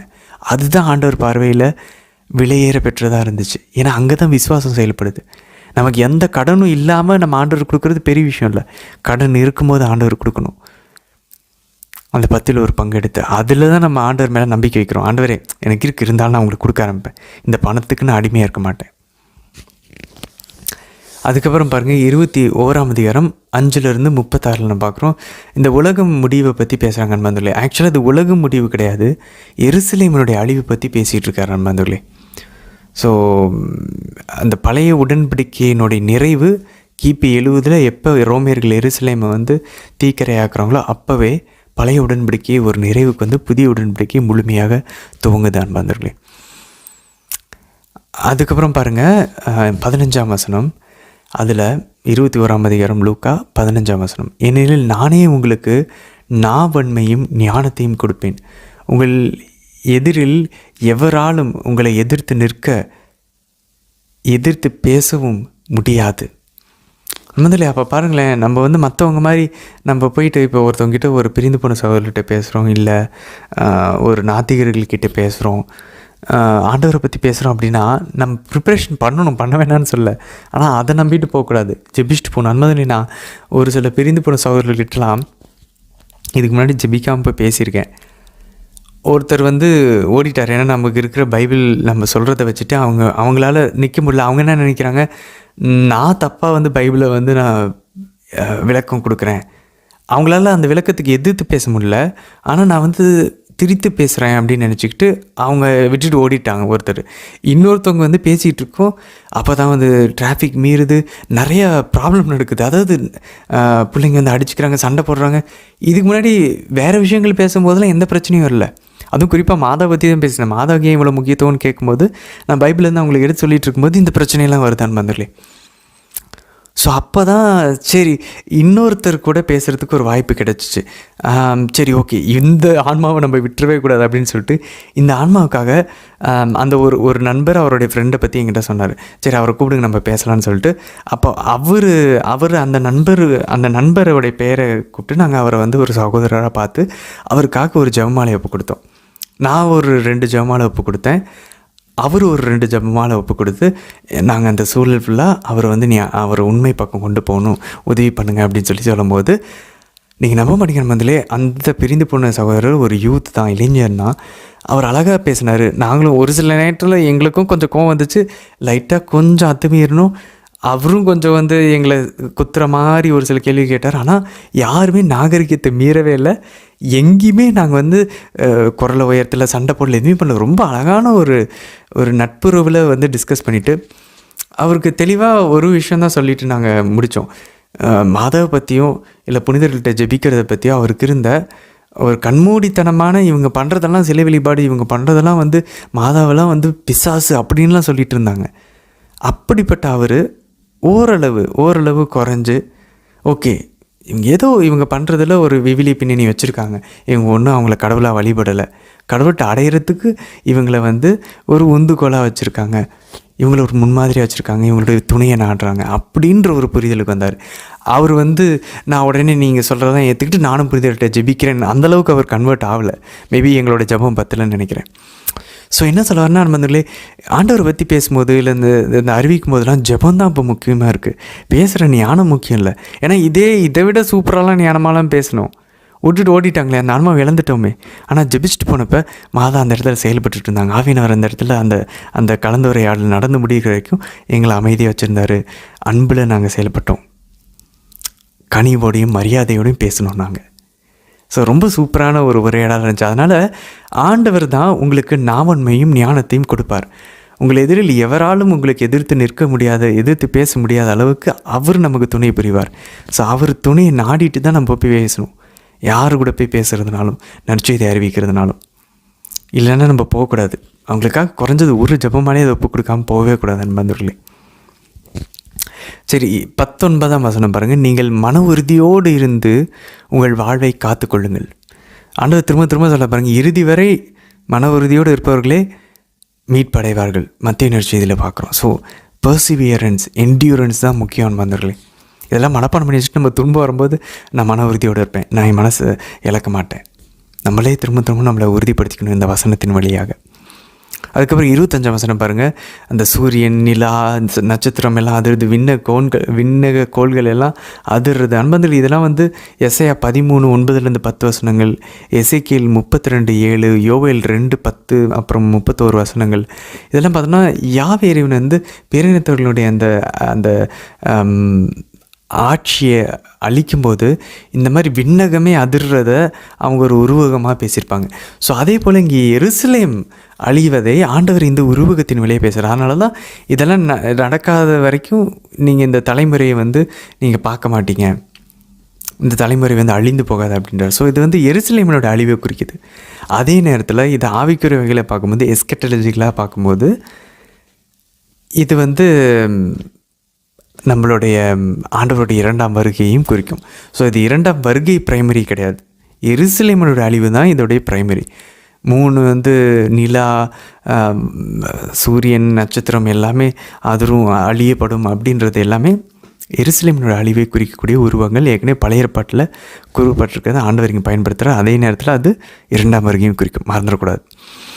32ஆம் வசனம் அனைத்தும் நிகழும் வரை இத்தலைமுறை ஒளிந்து போகாது என நான் உறுதியாக உங்களுக்கு சொல்கிறேன். ஸோ இதுதான் நம்ம சொன்னது. ஸோ ஆண்டவருடைய எருசலேம் அழிவை தான் ஆண்டவர் இங்கே பேசுகிறார். அதே நேரத்தில் அது நம்மையும் குறிக்கும். நமக்கு அது வரும்போது ஆண்டவருடைய 2ஆம் வருகையின் போது இந்த மாதிரி தான் நடக்கும். ஸோ அதுவும் நமக்கு இந்த மாதிரி நாடுகளுக்கு எதிராக வரும் போர்கள், கொள்ளை நோய்கள் எல்லாமே நடக்கும். ஸோ அதையும் இது குறிக்குது அன்பர்களே. சரி, அதுக்கப்புறம் பாருங்கள் 34-35 வசனங்கள். உங்கள் உள்ளங்கள் குடிவெறி களியாட்டத்திலும் இவ்வுலக வாழ்க்கைக்குரிய கவலையினாலும் மந்தமடையாதவாறு எச்சரிக்கையாயிருங்கள். அன்பர்களே, ஆண்டவர் பாருங்களேன் 2 எக்ஸ்ட்ரீமாக காட்டுறாரு. ஒன்று குடிவெறி களியாட்டம் அப்படின்னா உச்சக்கட்டமாக சந்தோஷமாக. இப்போ உலகம் அதில் தான் மெஜாரிட்டி போயிட்டுருக்கு. நம்ம ஒரு சில பேர் உலக பிரகாரமாக போகாதவங்க என்ன பண்ணுறோம், இவ்வுலக வாழ்க்கைக்குரிய கவலையினால் மந்தமாகி போயிட்டு ஆண்டவரை தேட முடியாமல் இருக்கும். ஸோ சாத்தான் ஒன்று, நீங்கள் அந்த மாதிரி பயப்படலையா, குடிவெறி களிகாட்டத்தில் ஜாலியாக சுற்றிக்கிட்டு இருக்காங்க. இல்லையா, கடவுளுக்கு பயப்படுறோம், நம்ம அஞ்சுறோமா, உலக பிரகாரமாக போகலையா, மந்தமாக்கி வருத்தத்தினாலும் கவலையினாலையும் நம்ம கடவுளை தேட முடியாமல் வச்சுக்கோம். ஸோ 2 பேரும் கடவுளை தேட விடாமல் பண்ணுறதுனா அவன் சக்சீட் ஆகிட்டு இருக்கான். அப்போ நமக்கு பயமும் இந்த வருத்தமும் தான் கடவுள்கிட்ட நெருங்கி விடாமல் நம்மளை தடுத்துக்கிட்டு இருக்கு. ஒரு சில பேருக்கு குடிவெளியும் களியாட்டங்களும் அவங்கள கடவுள்கிட்ட போகாமல் தடுத்துக்கிட்டு இருக்கு. ஸோ ஆண்டவர் சொல்கிறார், இந்த 2 எக்ஸ்ட்ரீமும் போகாமல் பார்த்துக்கோங்க அப்படின்றார். ஸோ எப்பப்பெல்லாம் நம்ம மனசு வருத்தமாக இருக்குது, ஒரு மனசோர்வு வருதோ எழுதி வச்சுக்கோங்க பதிலே, அது கடவுள்கிட்ட தான் வருது. ஏன்னா நானும் இது தெரியாமல் 10 வருஷம் கஷ்டப்பட்டேன். ஜெபமாலை ஜெபிக்க ஆரம்பிச்சு இந்த ப்ரேயருக்குள்ள வந்ததுக்கப்புறம் தான் தெரியுது, இது ஸ்பிரிச்சுவல் ப்ராப்ளம், இது சாத்தங்கிட்ட வருது. உங்களுக்கு சாத்தங்கிட்ட வருதோ வரலையோ தெரியலையோ நீங்கள் வச்சுக்கோங்க. ஆனால் அது அவங்ககிட்ட வருதுன்னு நீங்கள் நினச்சி பார்த்தீங்கன்னு வச்சுக்கோங்களேன், அதை நம்ம எதிர்க்க ஆரம்பிப்போம். அதை நம்ம எதிர்க்க ஆரம்பிக்கும் போது நோ ப்ராப்ளம்.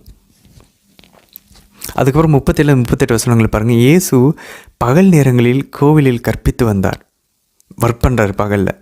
இரவு நேரங்களில் ஒளிவு என்னும் வழக்கப்படி அந்த மலைக்கு சென்று தங்கி வந்தார். எல்லா மக்களும் கோவிலில் அடுத்த நாள் பாருங்கள் அவர்கள் சொல்வதை கேட்க காலையிலேயே அவரிடம் வருவார்கள். நம்ம ஏற்கனவே மற்ற இடத்துல இதுக்கு முன்னாடி நம்ம பார்த்தோம், ஒளிவு மலைக்கு சென்று அவர் ஜெபித்தார்னு பார்த்தோம். ஸோ அவர் பகல்லலாம் வேலை செய்கிறார், நைட்லாம் ஜெபிக்கிறார். எப்போ தான் தூங்குறாரு ஆண்டவர், எப்போ தான் தூங்குவார்னு தெரில. பட் ஆனால் கொஞ்ச நேரம் ஜெபிப்பார் போல் நைட்டு. ஒரு சில நாள் இரவு முழுசும் முக்கியமான டைம்லாம் செலவிடுவார் போல். அப்போ நைட்டு ஜில்லாம் அவர் ஆண்டவர் அடிக்கடி நைட்டு ஜில் பண்ணுவார் போல் அன்பர்களே. சரி, 22ஆம் அதிகாரத்தில் போவோம் பாருங்கள். 3ஆம் வசனம் அன்பர்களே. அந்நேரத்தில் 12 ஒருவரான யூதாசே என்னப்படும் இஸ்காரியோத்துக்குள் சாத்தான் புகுந்தான். அவன் புகுந்ததுக்கப்புறம் போயிட்டு யூதாஸ் காட்டி கொடுக்குறான் ஆண்டவருடைய சிலுவை மரணம். அப்போ தான் அது தூங்குது. அன்பர்களே, சிலுவை மரணம் ஆண்டவர் சொல்கிறார், மணமகன் எருசலேமுக்கு போகணும். அவர் குருக்கள் தலைமை குருக்கள் மறைநூல் அறிஞர்கள் கையில் ஒப்புவிக்கப்படணும். அவர் பாடுகள் பட்டு கொல்லப்படணும். 3ஆம் நாள் உயிர் தெள்ளப்படுவார். அந்த நேரத்தில் சாத்தான் அவனுடைய தலை நசுக்கப்படும். ஸோ இதெல்லாம் தெளிவாக சொல்கிறார் ஆண்டவர். இப்போ சாத்தானுக்கு தெரியுது சிலுவை மரணம் தான் போகும்னு சொல்லி. அப்புறம் ஏன் சாத்தான் உள்ளே அவரை கொண்டு போகிறான்? அன்பர்களே, இதை நம்ம பார்த்தோன்னா 1 கொரிந்தியர் 2:8 சொல்லாருங்க. புனித பவுல் சொல்கிறாரு, ஆண்டவருடைய மறைபொருள் தெரிஞ்சிருந்துச்சுன்னா இந்த உலகத்தினுடைய அதிபதிகள் ஆண்டவரை கொண்டு இருக்க மாட்டாங்க அப்படின்னு சொல்கிறாங்க. அப்படின்னா இந்த உலகத்தினுடைய அதிபதிகள் சொல்லும்போது அது நமக்கு தெரியும், இந்த உலகத்தின் அதிபதி சாத்தான்னு அதே பவுல் சொல்கிறார். ஸோ அது சாத்தானையும் குறிக்கும், உலகத்தில் வாழ்ந்த அந்த யூதர்கள், தலைமை குருக்கள், மறைநூல் அறிஞர்கள், இவங்களையும் குறிக்கும். ஸோ இவங்களுக்கெல்லாம் ஆண்டவருடைய இந்த மகிமையை தெரியாதனால அவரை கொண்டுட்டாங்கன்றாங்க. ஸோ இது ஒரு பாயிண்ட். சாத்தானுக்கு தெரியல, அவனுக்கு மறைக்கப்பட்டுச்சு. ஏன்னா நம்ம என்ன பார்க்குறோம் பாருங்கள், மானிட மகன் பாடுகள் படணும், கொல்லப்படணும், 3ஆம் நாள் உயிர் தெள்ளணும்னு ஆண்டவர் திரும்ப சொல்லிக்கிட்டே இருக்கும்போது என்ன நடக்குது? இது லூக்கா 9:45 என்ன வாசிக்கிறோம்? சீடர்களுக்கு இது புரியலன்னு வாசிக்கிறோம். அதுக்கப்புறம் பாருங்கள், மார்க் 9:32 ஆண்டவர்கிட்ட அதை கேட்குறதுக்கு இவங்க பயந்தாங்கன்னு வாசிக்கிறோம். லூக்கா 18:34 நம்ம என்ன வாசிக்கிறோம்?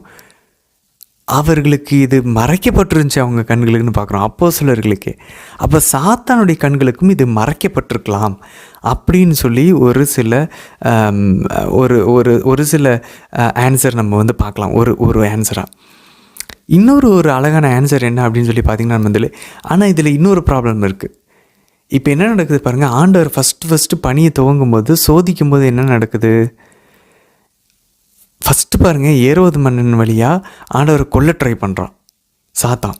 ஸோ ஆண்டவரை கொண்டுட்டா இது முடிஞ்சுன்னு நினைக்கிறேன். ஸோ அவனுக்கு தெரியல ஆண்டவர் எப்படி மீட்க போகிறாருன்னு சொல்லி. அவன் கண்களுக்கு மறைக்கப்பட்டு தான் இருக்குது. அவனுடைய தலக்கணம் அவன் கண்களை குருடாக்கியது. ஸோ அவன் ஃபஸ்ட்டு ஆண்டவரை கொண்டுட்டா, மெஸ்ஸியாவை கொண்டுட்டா பிரச்சனை இல்லைன்னு தெரிய வருது. ஸோ மெஸ்ஸியாவை கொல்ல ட்ரை பண்ணுறான். ஏன்னா அங்கே வானதூதர்கள் உன்னதங்களிலே ஓசனான்னு பாடுறாங்க, உங்களுக்காக மீட்பர் பிறந்திருக்காங்கன்னா அவன் கண்டுபிடிச்சான், ஓகே இந்த குழந்தை தான். அப்போ இப்போ சாத்தா என்ன பண்ணுறான்? இவரை கொல்றதுக்கு ட்ரை பண்ணுறான். கொண்டுட்டா முடிஞ்சிடும்னு பார்த்தான், வழி இல்லையா? இப்போ இவர் வளர்ந்துட்டாரா? இப்போ என்ன நடக்குது? இவர்கிட்ட இவன் என்ன கெஸ் பண்ணுறான்? ஓகே, அப்போ இவரை எப்படியே ஷார்ட்கட்டில் தந்தைக்கு கீழ்ப்படியாமல் இவரையும் பாவத்தில் விழ வச்சிடணும். அதனால் அவன் என்ன பண்ணுறான்? என்னை வணங்கு, உனக்கு இந்த அதிகாரத்தெல்லாம் ஆட்சியெல்லாம் தரேன், நீ மெஸ்ஸியா தானே, ஆட்சி தானே செலுத்த போகிறான். அவனுக்கு இன்னமும் சிலுவை பற்றி தெரியல. ஸோ அவன் என்ன பண்ணுறான்? உனக்கு ஆட்சி தானே செலுத்தணும், நீ என்ன வணங்கு, சிலை வெளிப்பாடு பண்ணு அப்படின்றான். கிட்ட நெருங்க ஆண்டவர் மணமகன் பாடுகள் படணும், இறக்கணும்னு சொல்கிறப்ப இவனுக்கு கன்ஃபியூஸ் ஆகுது, இவனுக்கு புரியல. ஸோ இவன் நினைக்கிறான், ஓகே அப்போ பாடுகள் படுறதும் கடவுளுடைய பிளான் போல், அப்போ அதுலேருந்து இவரை தடுக்கணும். ஸோ அவன் என்ன பண்ணுறான்? பேதுரு வழியாக என்ன சொல்கிறான்? ஆண்டவரே, ஐயோ உங்களுக்கு மட்டும் இது நடந்துடவே கூடாது அப்படின்றான். உடனே ஆண்டவர் என்ன சொல்கிறார்? அப்பாலே போ சாத்தானே அப்படின்றான். ஸோ பேதுரு கிட்ட வர வரைக்கும் அவன் என்ன பண்ணுறான்? ஓகே, இவர் சிலுவை சாவு, அதாவது ஆண்டவர் ஒரு விஷயம் இதை நான் செய்ய போகிறேன்னு சொல்கிறான்னா அது தந்தையின் விருப்பம். தந்தையின் விருப்பத்திலேருந்து இவரை டைவர்ட் பண்ணுறது தான் சாத்தானுடைய வேலை. ஸோ அவன் கண்ணை மூடிக்கிட்டு இது தந்தையுடைய விருப்பம், இது நடக்கவே கூடாதுன்னு அவன் நினைக்கிறான். ஓகே, இதில் ஏதோ இருக்குது போல் இந்த சிலுவை மரணத்துலன்னு. ஆனால் அதுக்கப்புறம் அவன் பார்க்குறான் ஆண்டவருடைய பணிவாழ்வு போ என்ன நடக்குது?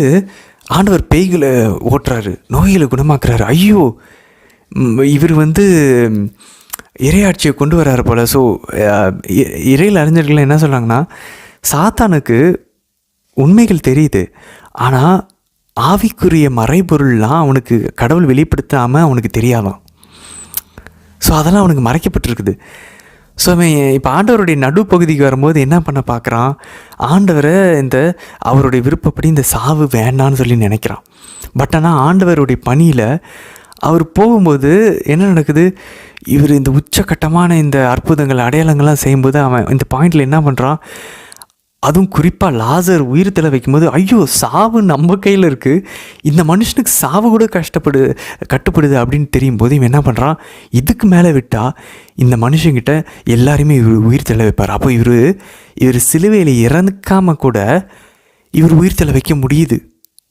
இப்போ அவன் என்ன நினைக்கிறான்? அப்போ இவரை கொன்னுட்டா இந்த மிஷனை கட் பண்ணிடலாம், இவருடைய பணியை வந்து கட் பண்ணிடலாம்.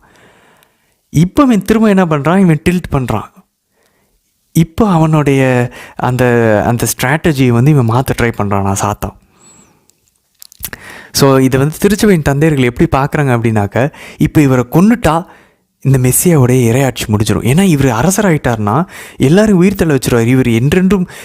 ஏன்னா என்ன சொல்கிறாங்க, தந்தை தாவீதின் அரியணையே கடவுளை அவர் கழிப்பார், அவர் ஆட்சிக்கு என்றுமே முடிவார். அப்போ இவர் அரசராக உட்காந்துட்டார்னா எருசலேமுக்கு வேறு வந்துட்டார். அப்போது இது சிலுவை சாவு பற்றி இல்லை போல், இது அவனுக்கு புரியல பாருங்கள் அவன் தலைக்கணத்துக்கு. ஆண்டவர் அப்போ ஏன் சாவ சொல்கிறார் அவனுக்கு அது புரியல. ஆனால் இவர் அரசராக போகிறார், அதனால எருசலேமுக்கு வந்திருக்காரு. இவர் உயிர்த்தலும் வச்சுட்டாரு, இவர் செத்தாதான் உயிர்த்தலை வைப்பார்னு நினச்சோம். ஆனால் இவர் சாகாமலே மற்றவங்களை உயிர்த்தலை வைக்கிறார், 3 பேரை உயிர்த்தலை வச்சிருக்காரு.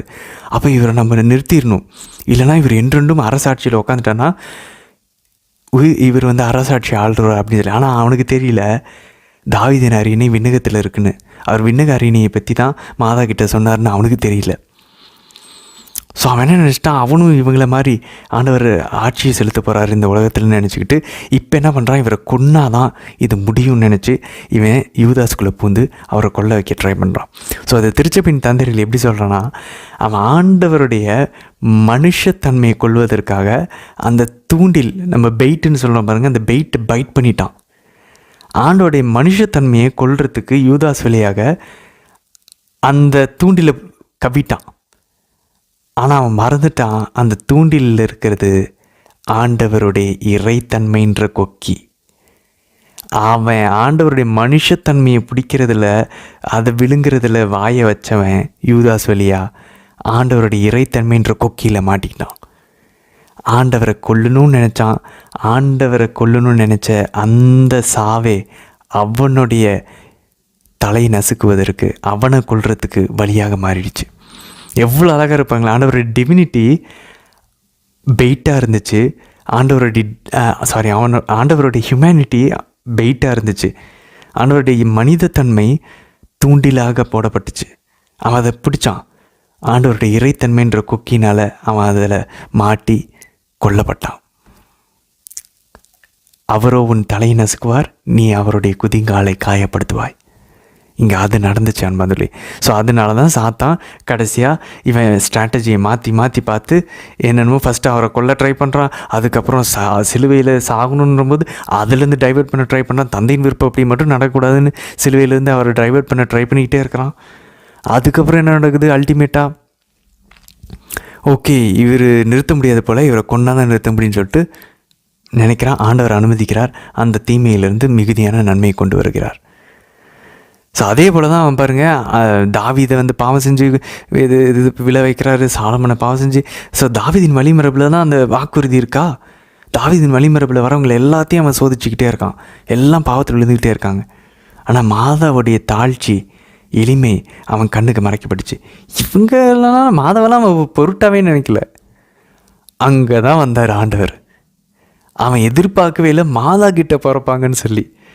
மாதாவுடைய தாழ்ச்சி தான் அவனுடைய தலையை நசுக்கிறதுக்கு ஒரு மிகப்பெரிய ஒரு வாயிலாக இருந்துச்சு அன்பர்களே, ஒரு கருவியாக இருந்துச்சு. அவன் எக்ஸ்பெக்டே பண்ணல, இவ்வளோ ஒன்றும் இல்லாத ஒருத்தவங்களா அவங்கள தாண்டா என் ஆண்டவர் உயர்த்தினார். அவங்கள தான் உன் தலையை, அவங்களுடைய இந்த மெல்லிய காடு தான் உன்னுடைய தலையை நசுக்கும். அதுக்கப்புறம் 12ஆம் வசனம் பாருங்கள் நண்பர்களே, ஒரு பெரிய அறை ஆண்டவருடைய அந்த இறுதி ராவணுக்காக. பாருங்களேன், ஆண்டவர் பிறந்தது ஒரு மாட்டுத் தொழுவத்தில், ஆண்டவருடைய பாடுகள் ஒரு கொடூரமானது. ஆனால் அவருடைய அந்த இறுதி ராவணம் மட்டும் கொஞ்சம் கம்பீரமாக ஒரு விசாலமான ஒரு பெரிய அறையில் எல்லாம் ரெடியாக இருக்குது. அப்படின்னா என்ன, எப்பயுமே ஆண்டவருடைய அந்த இறுதி ராவணம் அந்த திருப்பலி மட்டும் அவ்வளோ ஒரு பிரம்மாண்டமாக இருக்குது. ஏன்னா அவ்வளோ சாக்ரிஃபைஸ் அவர் முன்னாடி பண்ணியிருக்காரு, பின்னாடியும் பண்ண போகிறார். ஸோ அதுக்கு இந்த திருப்பலியை நிறைவேற்ற அந்த இடம் பாருங்கள். இதனால தான் இன்றைக்கி கூட நம்ம திருப்பலியை மிகப்பெரிய ஒரு பிரம்மாண்டமான கோயிலில் நம்ம வந்து கொண்டாடுறோம். ஆனால் பணி வாழ்வு எளிமையாக ரோட்டில் இருக்கக்கூடிய அந்த ஏழைகளுக்கு. ஸோ ஆண்டவர் மாதிரியே நம்மளும் பண்ணுறோம் பாருங்களேன். திருப்பலியே பிரம்மாண்டமாக கொண்டாடுறோம், ஆனால் நம்ம வாழ்க்கையை எளிமையாக நம்ம வச்சுருக்கோம். 14ஆம் வசனம் பாருங்கள், நேரமானது, இயேசு திருத்தூதர்களோடு பந்தியில் அமர்ந்தார், அவரோட நேரம் வந்துவிட்டது என்று அறிந்த இயேசு. காணாவூரில் வரலன்னு காணாவூர்லேருந்து சொல்லிட்டு இருக்கவர் இப்போ வந்துருச்சுன்னு சொல்கிறாரு. அதுக்கப்புறம் பாருங்கள் 14லேருந்து 36 அன்பர்களே, அதே ரூப்ரிக்ஸ். ஆண்டவர் அப்பத்தை எடுத்து he took it, அதை ஆண்டவர் நன்றி செலுத்தி ஆஃப்டர் கிவன் தேங்க்ஸ். பாருங்கள் 19 வசனத்தில் வாசிக்கிறோம். ஆண்டவர் நன்றி செலுத்தின்றது தான் கிரேக்கத்தில் யூக்கரிஸ்டியோ. அங்கேருந்தான் யூக்கரிஸ்ட்ன்ற ஆங்கில வார்த்தை வருது. நற்கருணை அப்படின்ற அந்த திருவுருள் சாதனத்துக்கான வார்த்தை வருது. பாருங்கள், நற்கருணைன்றது எங்கேருந்தும் நம்ம எடுக்கல, பைபிள்லேருந்து தான் எடுத்திருக்கோம். அவர் அப்பத்தை எடுத்து நன்றி செலுத்தி யூக்கரிஸ்டியோ, அதனால தான் அந்த யூக்கரிஸ்ட்னு சொல்லுவோம், நன்றி செலுத்தினார். அதை பிட்டு தம் சீடருக்கு அளித்தார். he took it, he blessed it, he broke it and he gave it. 4 விஷயங்கள் செய்கிறார். இந்த நாளை தான் 5000 பேருக்கு உணவளித்த போதும் 4000 பேருக்கு உணவளித்த போதும் பண்ணார். அப்பங்களை எடுத்து நன்றி செலுத்தி அதை பிட்டு தம் சீடருக்கு அளித்தார். இந்த பிடுறது அன்பர்களே தம் பிரேக்கிங் ஆஃப் பிரெட்னு சொல்கிறோம். பின்னாடி இதை தான் நற்கருணை வழிபாடுக்கு திருத்தூதர் பணிகள் 2ஆம் அதிகாரம் 20ஆம் அதிகாரத்தில் நம்ம வாசிக்கிறோம். பிரேக்கிங் ஆஃப் பிரெட், அப்பத்தை பிடுதல் அப்படின்னு சொல்லுவாங்க. இது நற்கருணைக்கான ஒரு டெக்னிக்கல் டேர்ம். அதுக்கப்புறம் பாருங்கள் 20ஆம் வசனத்தில் உங்களுக்காக சிந்தப்படும் என் புதிய உடன்படிக்கையின் ரத்தம். இந்த புதிய உடன்படிக்கைன்றது 4 நற்செய்தியிலும் இந்த ஒரு இடத்துல தான் வருது அன்பர்களே. ஒரே ஒரு இடத்துல தான் ஆண்டவர் சொல்கிறார், இதை நினைவாக செய்யுங்கள்ன்ற இடத்துல தான் இந்த புதிய உடன்படிக்கைன்னு சொல்லி அவர் ரத்தத்தை சொல்கிறார். பழைய ஏற்பாட்டில் பழைய உடன்படிக்கை எது? மோசே அந்த விலங்குகளின் ரத்தத்தை தெளிக்கும் போது பழைய உடன்படிக்கை ஏற்படுத்துகிறார். ஆனால் இங்கே பாருங்கள், அவருடைய ரத்தத்திலே அந்த புதிய உடன்படிக்கை ஏற்படுத்துகிறார். அப்போ ரத்தத்தில் தான் அந்த உடன்படிக்கை இருக்குது. அப்போ நம்ம அந்த உடன்படிக்கைக்குள்ளே பங்கெடுக்கணும்னா அவருடைய உடலையும் ரத்தத்தையும் குடித்தாதான் உண்டால் தான். அதோடைய அடையாளத்தை உண்டால் அல்ல. ஸோ பைபிள் தெளிவாக இருக்குது பாருங்களேன். ஆண்டவர் இதை நினைவாக செய்யுங்கள்னு சொல்கிறார், இதை நினைவாக எழுதுங்கள்னு சொல்ல. புதிய ஏற்பாடு, நியூ டெஸ்டமெண்ட், புதிய உடன்படிக்கை, நியூ கவர்னன்ட் அப்படின்னா அது ஆண்டவருடைய ரத்தத்தை குறிக்கும், நற்கருணையை குறிக்கும், பைபிளை குறிக்காது. பைபிள் அதுக்கப்புறம் அப்போஸ்தலர்கள் இந்த நற்கருணை வழிபாடுக்கு தேவைப்பட்டு அவருடைய வாழ்வை பற்றி எழுதி வச்சது தான் புதிய ஏற்பாடு. உண்மையிலே உடன்படிக்கை அப்படின்றது அவருடைய உடலிலும் ரத்தத்திலும் நற்கருணையில் தான் இருக்குது. அப்போ நம்ம கிறிஸ்டியன் லைஃப், அதனால தான் நம்ம திருச்சி போய் சொல்லுது நற்கருணையே கிறிஸ்தவ வாழ்வினுடைய மையமும் உச்சமுமாக இருக்குது. Source and summit of Christian life. அதுக்கப்புறம் பாருங்கள், அவர் அந்த கிண்ணத்தை எடுத்து, அண்ணாதிலே 4 கிண்ணங்கள் இருக்குது. நம்ம ஏற்கனவே பார்த்துருக்கோம் இந்த விளக்க உரையில். ஸோ அந்த முதல் கிண்ணம் அந்த பாசோவரனுடைய அந்த பாஸ்கா விழாவினுடைய அந்த கிண்ணம். அதுக்கப்புறம் 2வது பாருங்கள், அவர் அந்த அது அந்த ஃபீஸ்ட், அந்த கப் 1 ஒரு சாங்டிஃபையிங் ஃபீஸ்ட் அப்படின்னு சொல்லுவாங்க. அதுக்கப்புறம் அந்த செகண்ட் கப், அந்த 2ஆம் கிண்ணத்தை அந்த ஹலல் சாம்ஸில் அந்த 113லேருந்து 114 பாடல்களை பாடுவாங்க. 2வது கப். 3வது கப்பு தான் யூக்ரிஸ்டிக் கப், அவர் நன்றி செலுத்தக்கூடிய cup, the cup of blessings, ஆசீர்வதிக்கக்கூடிய அந்த கப்பு, அந்த கிண்ணம். ஆண்டவர் அந்த ஆசீர்வதிக்கக்கூடிய கிண்ணத்தை தான் எடுக்க. அதை நம்ம 1 கொரிந்தியர் 10ஆம் அதிகாரத்தில் 16ஆம் வசனத்துலையும் புனித பவுல் கூறுகிறார். நம்ம பருகக்கூடிய அந்த கப் ஆஃப் பிளெஸ்ஸிங், அந்த ஆசீர்வாதத்தின் அந்த கிண்ணம் கடவுளுடைய ரத்தத்தில் பங்கு கொள்வது அல்லவா அப்படின்றார். ஸோ ஆண்டவர் 3வது கிண்ணத்தை பருதுகிறார். அப்போ 4வது கிண்ணம் அது ஆண்டவர் சிலுவையிலிருந்து பருகிறார், தான் 4th கப். சரி, அதுக்கப்புறம் பாருங்கள், முதல்ல 28ஆம் வசனம், நான் சோதிக்கப்படும் போது என்னுடன் இருந்தவர்கள் நீங்கள். அதுக்கப்புறம் 30ஆம் வசனத்தில் சொல்கிறார், லூக்கா 22:30ஆம் வசனத்தில், ஆகவே என் ஆட்சி வரும் பொழுது நீங்கள் என்னோடு பந்தியில் அமர்ந்து உண்டு குடிப்பீர்கள். இஸ்ரேலின் 12 குலத்தவர்களுக்கும் தீர்ப்பு வழங்க அரியணையில் அமர்வீர்கள். அப்போ இஸ்ரேலின் 12 குலம் மட்டும்தானா? இல்லையே, அந்த 12 குலத்தில் நம்ம எல்லோரும் சேர்க்க போகிறோம். இப்போ நம்மளும் ஆபிரகாமின் வித்தாகிறோம். எப்படி? ஞானஸ்தானத்தின் வழியாக. அப்போ புரியுதுங்களா? முதல்ல அப்போஸ்தலர்கள் ஆண்டவர் சோதிக்கப்படும் போது கூட இருந்தாங்களாம். ஆனால் அதுக்காக ஆண்டவர் அவங்கள 12 குலத்தையும் தீர்ப்பு வழங்க அரியணையில் அமர்வீர்கள்னு சொல்லி 12 பேருக்கும் அரியணையை கொடுக்குறாரு. அன்பர்களே, இப்போ யோசிச்சு பாருங்கள். நம்மதிலே தாவீது அரசர் இதே போல் தான் 12 அவர் கீழே ஒரு அமைச்சர்களை வச்சுருந்தார். திருப்பாடல் 122, எஸ்ஐயா 22 நம்ம வாசிக்கிறோம். ஆனால் நீங்கள் நல்லா யோசிச்சு பாருங்கள், ஆண்டவர் சோதிக்கப்படும் போது அப்போஸ்தலர்கள் இருந்தார்களா, ஓடிவிட்டார்களா? இப்போ வரைக்கும் இருக்கிறாங்க, ஆனால் அதுக்கப்புறம் கெத்செமனிக்கு அப்புறம் ஓடிட்டாங்களே. ஆனால் ஓடாமல் ஒரு திருத்தூதர், ஒரு சீடர் இருந்தாங்க, தேவமாதா. அவங்களோட இருந்ததுனால இன்னொரு சீடரும் ஓடாமல் இருந்தாங்க, புனித யோவான். ஆனால் அந்த ஓடினவங்களுக்கே ஆண்டவர் அரியணையை கொடுப்பார்னா, ஓடாமல் கடைசி வரைக்கும் அவருடைய பாடுகளோடு நின்று ஆன்மாவில் ஒரு வாள் ஊடுருவி பாயிற அளவுக்கு அனுமதிச்சாங்கன்னா, அந்த அம்மாவுக்கு வெறும் அரியணையை கொடுப்பாங்களா? அந்த அம்மாவை மற்ற எல்லா கிறிஸ்தவர்களுக்கும் அம்மாவாக ஏற்படுத்தி அன்னையாகவும், அரச அன்னையாகவும், குயின் மதராகவும், அரசியாகவும் ஏற்படுத்துவாங்களா? இப்போ புரிதான் பந்தல, ஏன் ஆண்டவர் இவ்வளவு அழகாக அவர் கூட இந்த திருத்தூதர்களுக்கே விட்டுட்டு ஓடின திருத்தூதர்களுக்கே ஆண்டவர் 12 அரியணைகளை கொடுத்து ஆட்சி செலுத்த வைக்கிறாருன்னா பாருங்கள். அவர் சொல்ல 29ஆம் வசனம், என் தந்தை எனக்கு ஆட்சி உரிமை கொடுத்தது போல நானும் உங்களுக்கு ஆட்சி உரிமையை கொடுக்குறேன். அப்போ ஒரு உரிமை இருக்குது, ஒரு அத்தாரிட்டியை கொடுக்குறாரு. அதுதான் அந்த அத்தாரிட்டிலாம் இங்கே திருச்சி போய் செயல்பட்டுருக்கான் பாந்தர்களே. இதுதான் பாருங்கள், தானியேல் 7ஆம் அதிகாரத்தில் 18ஆம் வசனம், 22ஆம் வசனம், 27ஆம் வசனத்துலாம் பாருங்கள். இந்த அதிகாரத்தை கடவுள் புனிதர்களுக்கு ஆண்டவருடைய ஆட்சியின் போது ஆட்சி செலுத்தக்கூடிய அதிகாரத்தை கொடுக்குறார் நண்பர்களே. மானிட மகனை கொடுக்குறார், மானிட மகன் அதை எடுத்து புனிதர்களுக்கு கொடுக்குறாரு. எக்ஸாக்டாக அது இங்கே நடக்குது பாருங்கள். தானியேல் 7ஆம் அதிகாரத்தில் அவர் சொல்கிறது, அந்த காட்சியில் பார்க்குறது இங்கே நிறைவேறுது நண்பர்களே. மானிட மகனாக ஆண்டவர் இயேசு தந்தை அவர் கொடுத்த அதிகாரத்தை அவர் திருத்தூதர்களுக்கு கொடுக்குறார். அப்போ கூட வரைக்கும் துன்பத்திலிருந்து வாழ்நாள் ஊடுருவ குத்துறதற்கு அனுமதித்த தேவமாதா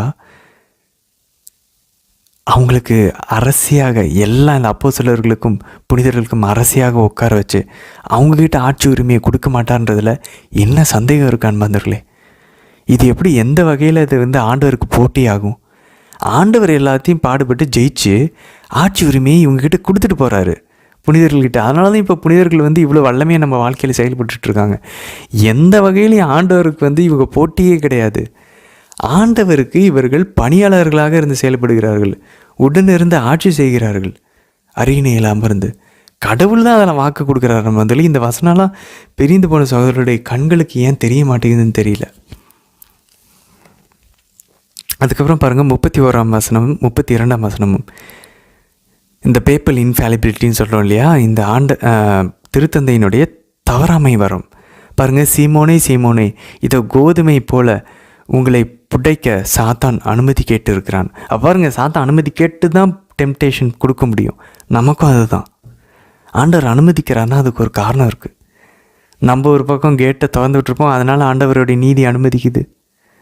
இல்லாட்டி ஆண்டவர் அதுலேருந்து ஒரு மிகுதியான நன்மை கொண்டு வருவார், இல்லை நம்ம விசுவாசத்தை பலப்படுத்துவார், இல்லை நம்மளுக்கு ஒரு பாடத்தை கற்றுத்தருவார். ஏதாவது ஒரு காரணம் இருக்கும் அன்பானவர்களே. 32ஆம் வசனம் பாருங்கள். ஆனால் நான் உனது நம்பிக்கை தளராது இருக்க உனக்காக மன்றாடுகிறேன். நீ மனம் திரும்பிய பின் உன் சகோதரர்களை உறுதிப்படுத்து. ஸோ திருத்தந்தைக்கு எப்பயுமே இந்த தவறாமை வரம் ஆண்டவர் இயேசு ஜெபித்துக்கிட்டு இருக்கறனால திருத்தந்தைக்கு மட்டும் இருக்கும். ஸோ அவர் எந்த தவறும் செய்ய முடியாமல் ஒரு சில விசுவாச கோட்பாடுகளை அவரால் கற்பிக்க முடியும். சகோதரர்கள், அவருடைய சகோதரர்களாகிய நம்ம எல்லாருக்கும் திருத்தந்தை கற்பிக்க முடியும். எப்படி பேதுரு கற்பிச்சாரோ அதே போல் உறுதிப்படுத்த முடியும். அவருடைய அந்த விசுவாச கோட்பாடுகள்னால நம்மளுடைய விசுவாசத்தை அவர் உறுதிப்படுத்துகிறார். அதுக்கப்புறம் பாருங்கள், நம்ம 22ஆம் அதிகாரம் 38 ஆண்டவர் இது போதும், ஆண்டவரே எங்கிட்ட 2 வாள் இருக்குது, இது போதும். அப்போ ஆண்டவரே வாள் எடுத்துகிட்டு வர சொல்லிட்டு அதுக்கப்புறம் பேதுரு அங்கே அவர் வாள் எடுத்து வெட்டும்போது வாளை உன் உரையில் போடு, வாளை எடுத்தவன் வாளாலே மடிவான் ஏன் ஆண்டவர் சொல்கிறார்? அப்புறம் இங்கே எடுத்துகிட்டு வர சொல்கிறாரு. அது இறையில் அறிஞர்கள் என்ன சொல்கிறாங்கன்னா, முதல்ல ஆண்டவர் அது போதும், 2 வாள் இருக்குன்னு சொல்லும்போது அது போதும்னு சொல்லும்போது ஆண்டவர் அங்கே ஃப்ரஸ்ட்ரேஷனில் அது போதும் அப்படின்றாராம். அது போதும், அதை வச்சுக்குங்க அப்படின்னு சொல்லலையாம். ஐயோ போதும். ஆண்டவர் சொல்லுவார் தெரியுமா, கெத்செமனி தோட்டத்தில், நல்லா தூங்குங்க, நேரம் வந்துருச்சு எந்திரிங்க அப்படின்வார். ஸோ அந்த மாதிரி இது போதும் அப்படின்றப்ப அவருடைய அந்த துயரத்தை அங்கே வெளிப்படுத்துகிறார். இது போதும், வாங்க, என்ன சொன்னாலும் உங்களுக்கு மண்டையில் ஏறாது. அப்போது ஆண்டவர் அந்த வாளை எடுத்து வைங்கன்னு சொல்லும்போது 22ஆம் அதிகாரம் 36ஆம் வசனத்தில் அவர் ஆவிக்குரிய போர் வாளை பற்றி பேசுகிறாராம். இறை வார்த்தையில் இருங்க, ஜெபத்திலங்க ஸ்பிரிச்சுவல் பேட்டலுக்கு தேவையான ஸ்பிரிச்சுவல் வெப்பனாகிய ஆவிக்குரிய அந்த வாளை எடுத்து வைக்க சொல்கிறான். ஆனால் இவங்க அதை உண்மையான வாளைன்னு நினச்சிட்டாங்க. அதனால் ஆண்டவர் சொல்கிறார், இது போதும் யா, இதுக்கு மேலே நீங்கள் எப்போ தான் புரிஞ்சுக்குவீங்கன்னு எனக்கு தெரிலன்னு சொல்லிட்டு ஆண்டவர் ஃப்ரஸ்ட்ரேஷனை வெளிப்படுத்துறதாக இக்னேஷியஸ் ஸ்டடி பைபிளில் இறையில் அறிஞர்கள் சொல்கிறாங்க நண்பர்களே. சரி நண்பர்களே, தொடர்ந்து பயணிக்கலாம். நாளை தினத்திற்கான வீடியோவில் சந்திக்கலாம். ஆமேன்.